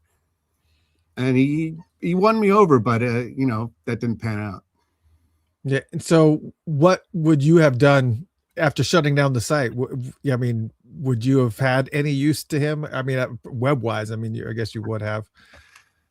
We did do like 3121.com and sites like that. So there was still an online presence. It just wasn't a download store or anything like that. And I was still doing all the graphic design for him. So Planet Earth CD, 3121 CD, tour books, the London tour book. So all of that stuff was still under my responsibility. But yeah, the web stuff just kind of faded. Wow. That's until he did Lotus Flower several years later. Yeah, that was pretty cool site, but it was very NPG Music Club esque. It was just like the way that you kind of would click on the jellyfish and things would go. It's like yeah, you kind of had to guess how to get in. Right, exactly. Thomas Bass says, would the new AI capabilities enhance the current NPG Club, or is it as good as it gets based on the framework that it was built on? I think it would enhance it. I think the things that AI are good for are back-end programming and setting up interactive things very easily without a lot of coding. So I think there's ways to use it to benefit a project like that. I wouldn't make the whole site AI, obviously, but no. There'd be parts of it where it would actually make sense. Now I'm just making sure there was no more questions. Yeah, there was no more questions that were in the mix right now, because essentially, listen, I see what you people are saying regarding the NPG Music Club, and you feel like it might be disrespectful, but you can't also be those same people that say the estate's not releasing music quick enough for me, because some of these things like the Sign of the Times Super Deluxe set and those types of releases, those are few and far between. And if you want to be able to get the new music as often as as frequent as you're wanting, which seems to be, we're insatiable, so I get it. Oh, yeah. But you're going to need something like the NPG Music Club. You're going to need a distribution channel like the NPG Music Club that's going to be there to just kind of quell those crazy hardcore fans like myself that are just like, yeah, I have to have this. I have to have, how long will it be? Do you think that there is any other, for instance, Mono Neon, the project that he did with Mono Neon and I think it was Kirk on drums, called Black is the New Black. What is the probability that's ever going to see the light of day? I guess it depends on whatever deal he made with Mono Neon, but I think ultimately stuff like that would be great to, that's like a perfect venue, like you said, to get things out like that. Yeah, I mean, because there's so many things. We were talking about other artists besides Prince that could be distributed via an NPG Music Club. That would be a perfect opportunity. The Sheena Easton album, the full Sheena Easton album that is sitting in that vault, that still hasn't seen the light of day. There, isn't there an album from was it Shaka? There's albums that are sitting in there that just never got released for whatever reason, not just Prince stuff, but other artists that he worked with. It just Larry Graham stuff. There's lots of that. Yeah, it's just unbelievable. It's unreal. Mm-hmm. To kind of wrap this up a little bit, what would your ultimate vision be for a relaunch of the NPG Music Club? If it were to, see the light of day. I mean, what, as far as the layout and, what your vision would be of what could be made available to it and some of the, grand scheme of things that would be best. I think we covered a lot of that. Talking today, like interactive things, the downloads or streaming, however that turns out. The community stuff, like creating profiles and interacting with other members of the club, integrating Twitch shows somehow. And, just make it active, like something that feels alive. The kid, Margie Cox, Jill Jones, etc. Yeah, there's so much. Yeah, there's so much. Shaka Khan does have an album in there. Said she wants to release it herself. Hey, Gemini. And I think there was one more question that was in here. There's two more questions, and then we'll call it here. One from Lisa: what would be a fair subscription price today? Well, again, it's a little hard to say. I mean, I think a nice price would be close to what we had at before. I think there's a little bit of like club fatigue, I think, in the culture right now, where people are a little tired of paying for Netflix, paying for Spotify, paying for this Hulu, thing, Disney. People are a little worn out about, buying another service. So you'd have to you couldn't price it too high, I don't think. And then you just have to balance, like I was saying, the price versus how much you make available and make it compatible. Yeah. And especially since you can go on Amazon and pretty much buy any song right now for either 99 cents or $1.29. So if you're to try to come out of the gate with a $10 subscription price, you're going to have to do something like we were talking about, like a live concert and, some type of, collection for the premium members or whatever it is. This seems like a good closer one. DJ Danny says, what's Sam's best memory with Prince? Well, there's some that I'm keeping private, but, one story I like to tell, and I may have told it here before too, was he got to know my family, like at the time when I was working for him. I really genuinely feel like at one point we became friends, and he knew my wife, he knew my daughter, had him over to the house many times, had dinner with him many times, and we even went to Kingdom Hall with him many times. Wow. Like he really connected with us on that level. So that's probably the best part of the experience overall. And this was like around the 3121 era. But one in particular was the story I like to tell is that one night we were at dinner, and it was at Prince's house in LA. And my daughter was there, my wife was there, and we were still eating, but my daughter had finished up. She was like 2 or 3 at the time, maybe 4. And Prince says, like, I'll take her. Like, you guys finish eating. So he takes my daughter's hand and he's going to go show her the salon because, he had a salon at his house. So they disappear. And then, like, I don't know, a few minutes later, 5 minutes later, my daughter comes running out from the hallway and she's got this head to toe wig on. She looks like cousin knit. And she proceeds to run around the dining room table several times. And Prince is just over in the corner laughing, like just getting a kick out of it. I can see that'd be definitely Prince loved to play dress up for sure. Absolutely. And he really liked kids a lot. He really did. Yeah. It's a lot. Man's had quite a life, quite a journey. But it's definitely a shame that he wasn't able to have any kids of his own, because I've heard plenty of stories that say he was just so fantastic with kids and he would have been an amazing father. But yeah, that's beside the point.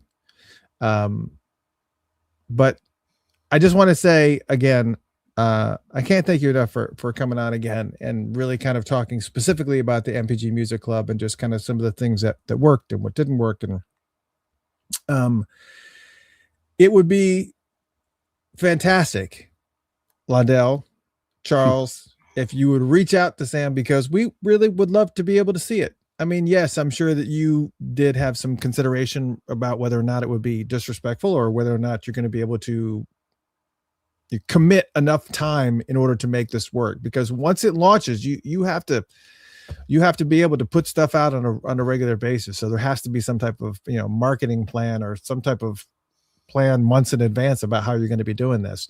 Mm-hmm. But yeah, I would say it would be an honor to have you at the helm again, for sure. Absolutely. I appreciate it. Yeah, because I assume that your capabilities have kind of come quite a long ways over the past 20 years, and you have access to a lot of technology now that you didn't before. But man, ladies and gentlemen, the legend, the man himself, the NPG Music Club co-creator, he may not necessarily been the idea man, but he was the executor. He was the executor for sure. Ladies and gentlemen, the one, the only Sam Jennings. For sure. Thank you so much for joining us tonight, and I hope it gave some clarification to some people about just not, what we had to work with, but also give a better idea of what his vision was for it and whether or not they'd be able to honor that vision and continue that vision. Because I think that's going to be the most important thing, is that it's still going to be able to accomplish every vision that he had for it previously in order to make sure that it honors his legacy. But any final thoughts on? Just one final thought about that disrespectful thing. There are people, there's a certain percentage of Prince fans who think anything that's been done post his passing is disrespectful. And you're just going to have those people. And I had those people back in the NPG Music Club days. Like, why are you doing this? Like, it should be somebody else. But it's just, you got to roll with it, and you just got to try to make things work. I mean, we still want to get Prince's music out to people. We still, as fans, want to enjoy it, want to keep enjoying it. And we just know there's more to come. So it's really all about that. It's all about the music. Yeah. And that's kind of been my point too, was just, I mean, a lot of people, I've seen this comment go by multiple times, people thanking you for the memories, not just as it's one thing to set up a website, but to set up a website that is so, like, it jars memories of when we were when we were scrolling through these sites and seeing all the imagery and the sound effects that happen when you click on things. It's just, it just kind of just sparks that through me, man. It's pretty amazing. We didn't even touch on the ticket sales aspect of it. Oh yeah, no, we didn't actually. I mean, obviously there's no ticket sales to be had right now, but yeah, that was a part of it as well. And you guys, there was a lot of challenges there. I saw it in person. I would say, okay, you're allowed to come and bring one guest with you for the sound check, and it's having to go through all that process of checking people in and doing all that. Oh my gosh.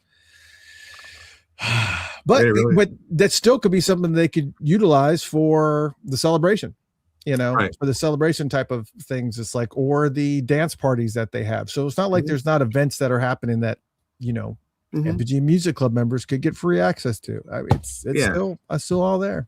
And there's also room for other physical releases too, like we did with the Chocolate Invasion and the Slaughterhouse. We just compiled a bunch of these songs, and for people who want the physical release, we had something for them. I mean, it didn't pan out to be an actual CD, but we did. It's a thing you can download. Yeah, it's just was that your favorite part of the MPG Music Club? Really was, being able to connect with the fans. And how many people even knew who you were when you would go to these events? Well, I had kind of a fairly large online presence in the internet community. I feel the Prince internet community. So I think people knew who I was.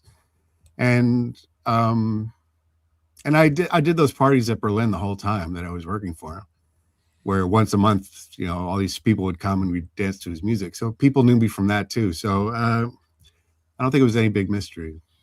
Yeah, well, that's it. Well, whatever love and admiration you got, it was well deserved. Yes, of course, Sam Nation. Yeah, do a little bit of promo, because I know you still do that on a regular. So tell people about what you're up to now. Sure. So, well, one thing I want to shout out is the PRN alumni that I'm a part of. It's a charity organization with a lot of former members of Prince's employees. That's actually gearing up again, so we're looking to do some stuff in the coming year, which is good.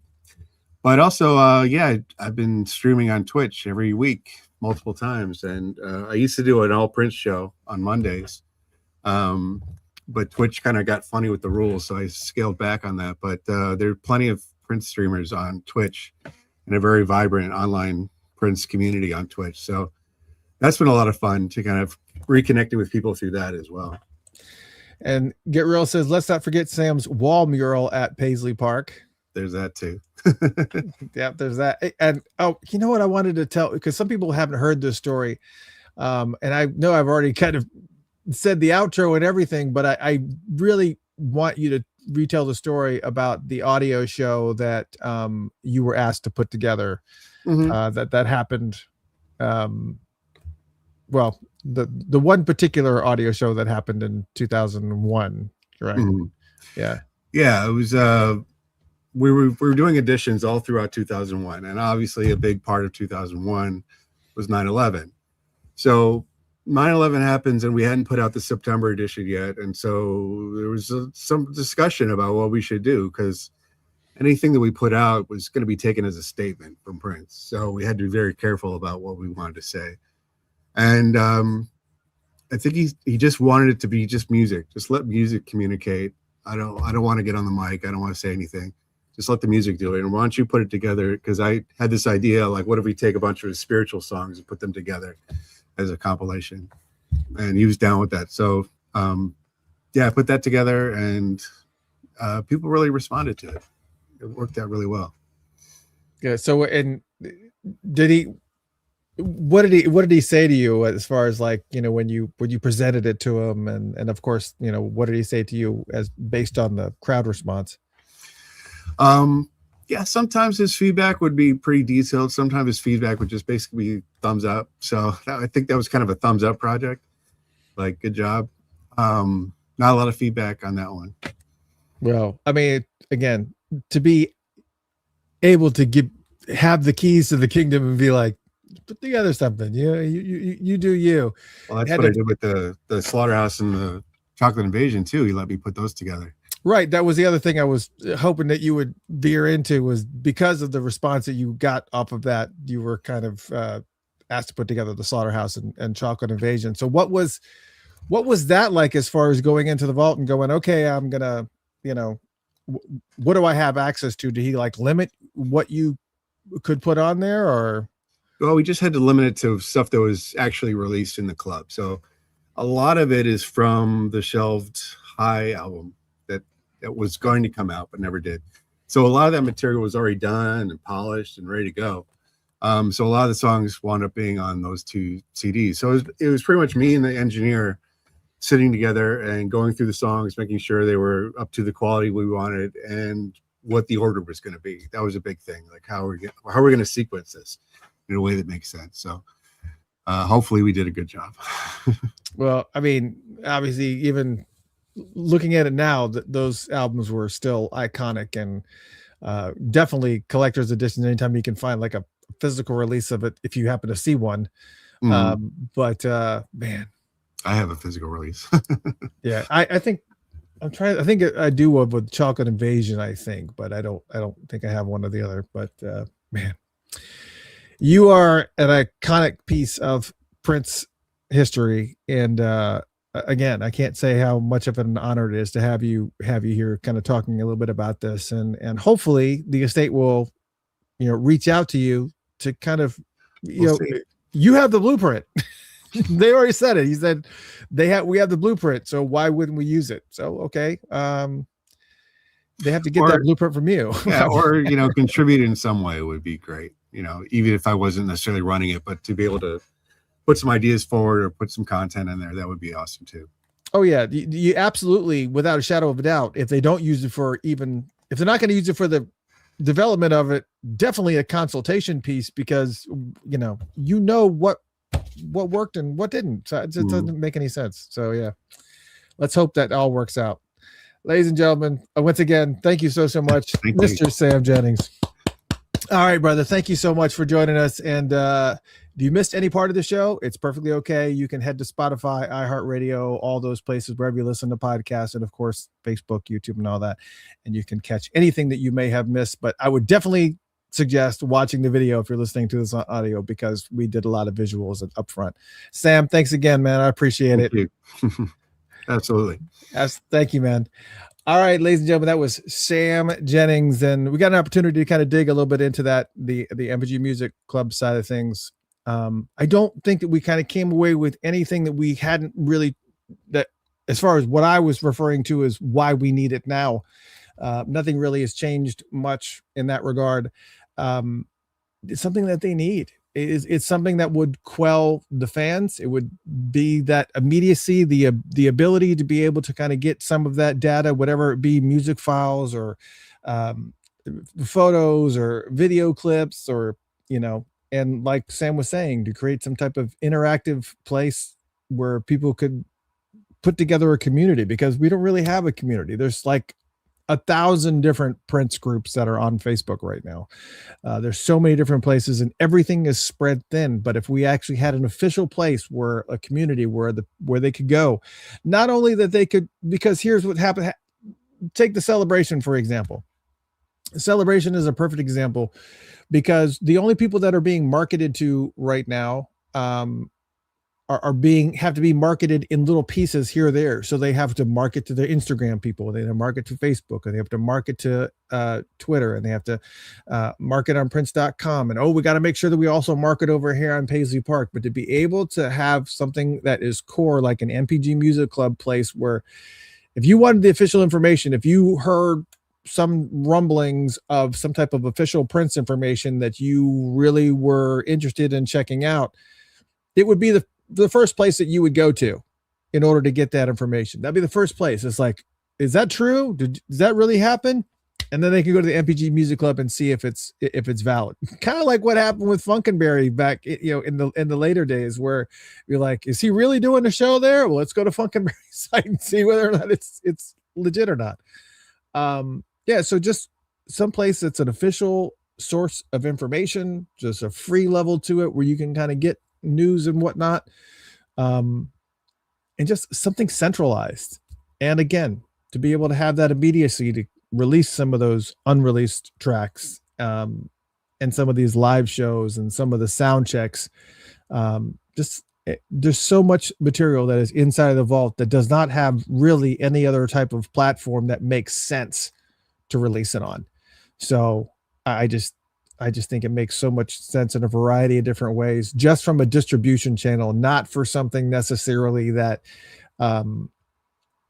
is going to replace the old NPG Music Club, something that is just a centralized distribution channel for news, music, whatever, and actually have a paid component to it that will give us fans, the hardcore fans, just, I feel like I'm preaching to the choir, and I am preaching to the choir. It's the reason why you guys come in here all the time. It's because, we are cut from the same cloth, and I feel some of the folks that say that it was to be disrespectful, but I think, again, we're not trying to recreate something that is going to match the original vision that he had. It's just something that would serve as a good distribution channel for fans. And a good community for fans. And I think it makes complete and total sense. I mean, we're a pretty hardcore fan. Matter of fact, there was something I was going to talk about earlier that I kind of went into. It was somebody had made some comment just to kind of tell you how hardcore some Prince fans are. And even people who are large in the music community are willing to come directly to Prince's defense. For instance, there was somebody that posted on Twitter, Prince was homophobic and using queer culture as a stage costume for popularity. And mind you, this is the same, I should have muted that, who refused to do a collab with Michael Jackson because the first line of the song, blah, blah, blah, blah, blah. What's crazy about that is that people go on, and this is a person that's pretty well followed on Twitter. It has quite a bit of followers, but it got the attention of Boy George, who immediately said Prince was not homophobic, absolute rubbish. So Boy George came to Prince's defense right out of the gate. So it just kind of shows you what kind of community that we have out here, that we have some hardcore Prince fans that will be quick to call out things that are just not right. Just, that's how we are. We protect his legacy, and we want to make sure that, we're not going to get into the Netflix conversation. We all want to see those dark corners and those shadows that we've never been able to see. And we know, but I get it. You got to protect his legacy and make sure that's all, spotless and whatnot. But I get it. I totally understand where everybody's coming from. We're protecting him. And it's good to know that there are people out there protecting him, Anyways, hope you guys had a good time. It was a great discussion about NPG Music Club. If you missed any of it, obviously you can go to Spotify, iHeartRadio, Odyssey, SoundCloud, wherever it is that you listen to it, Facebook, X, wherever. Next week, I'll be back with the one and only Michael Bland, and we'll have a new topicality to discuss. Again, if you missed it and wonder where's Michael, that's because he's actually in the studio. I believe he's in the studio with Soul Asylum, but we'll be back. We'll be back.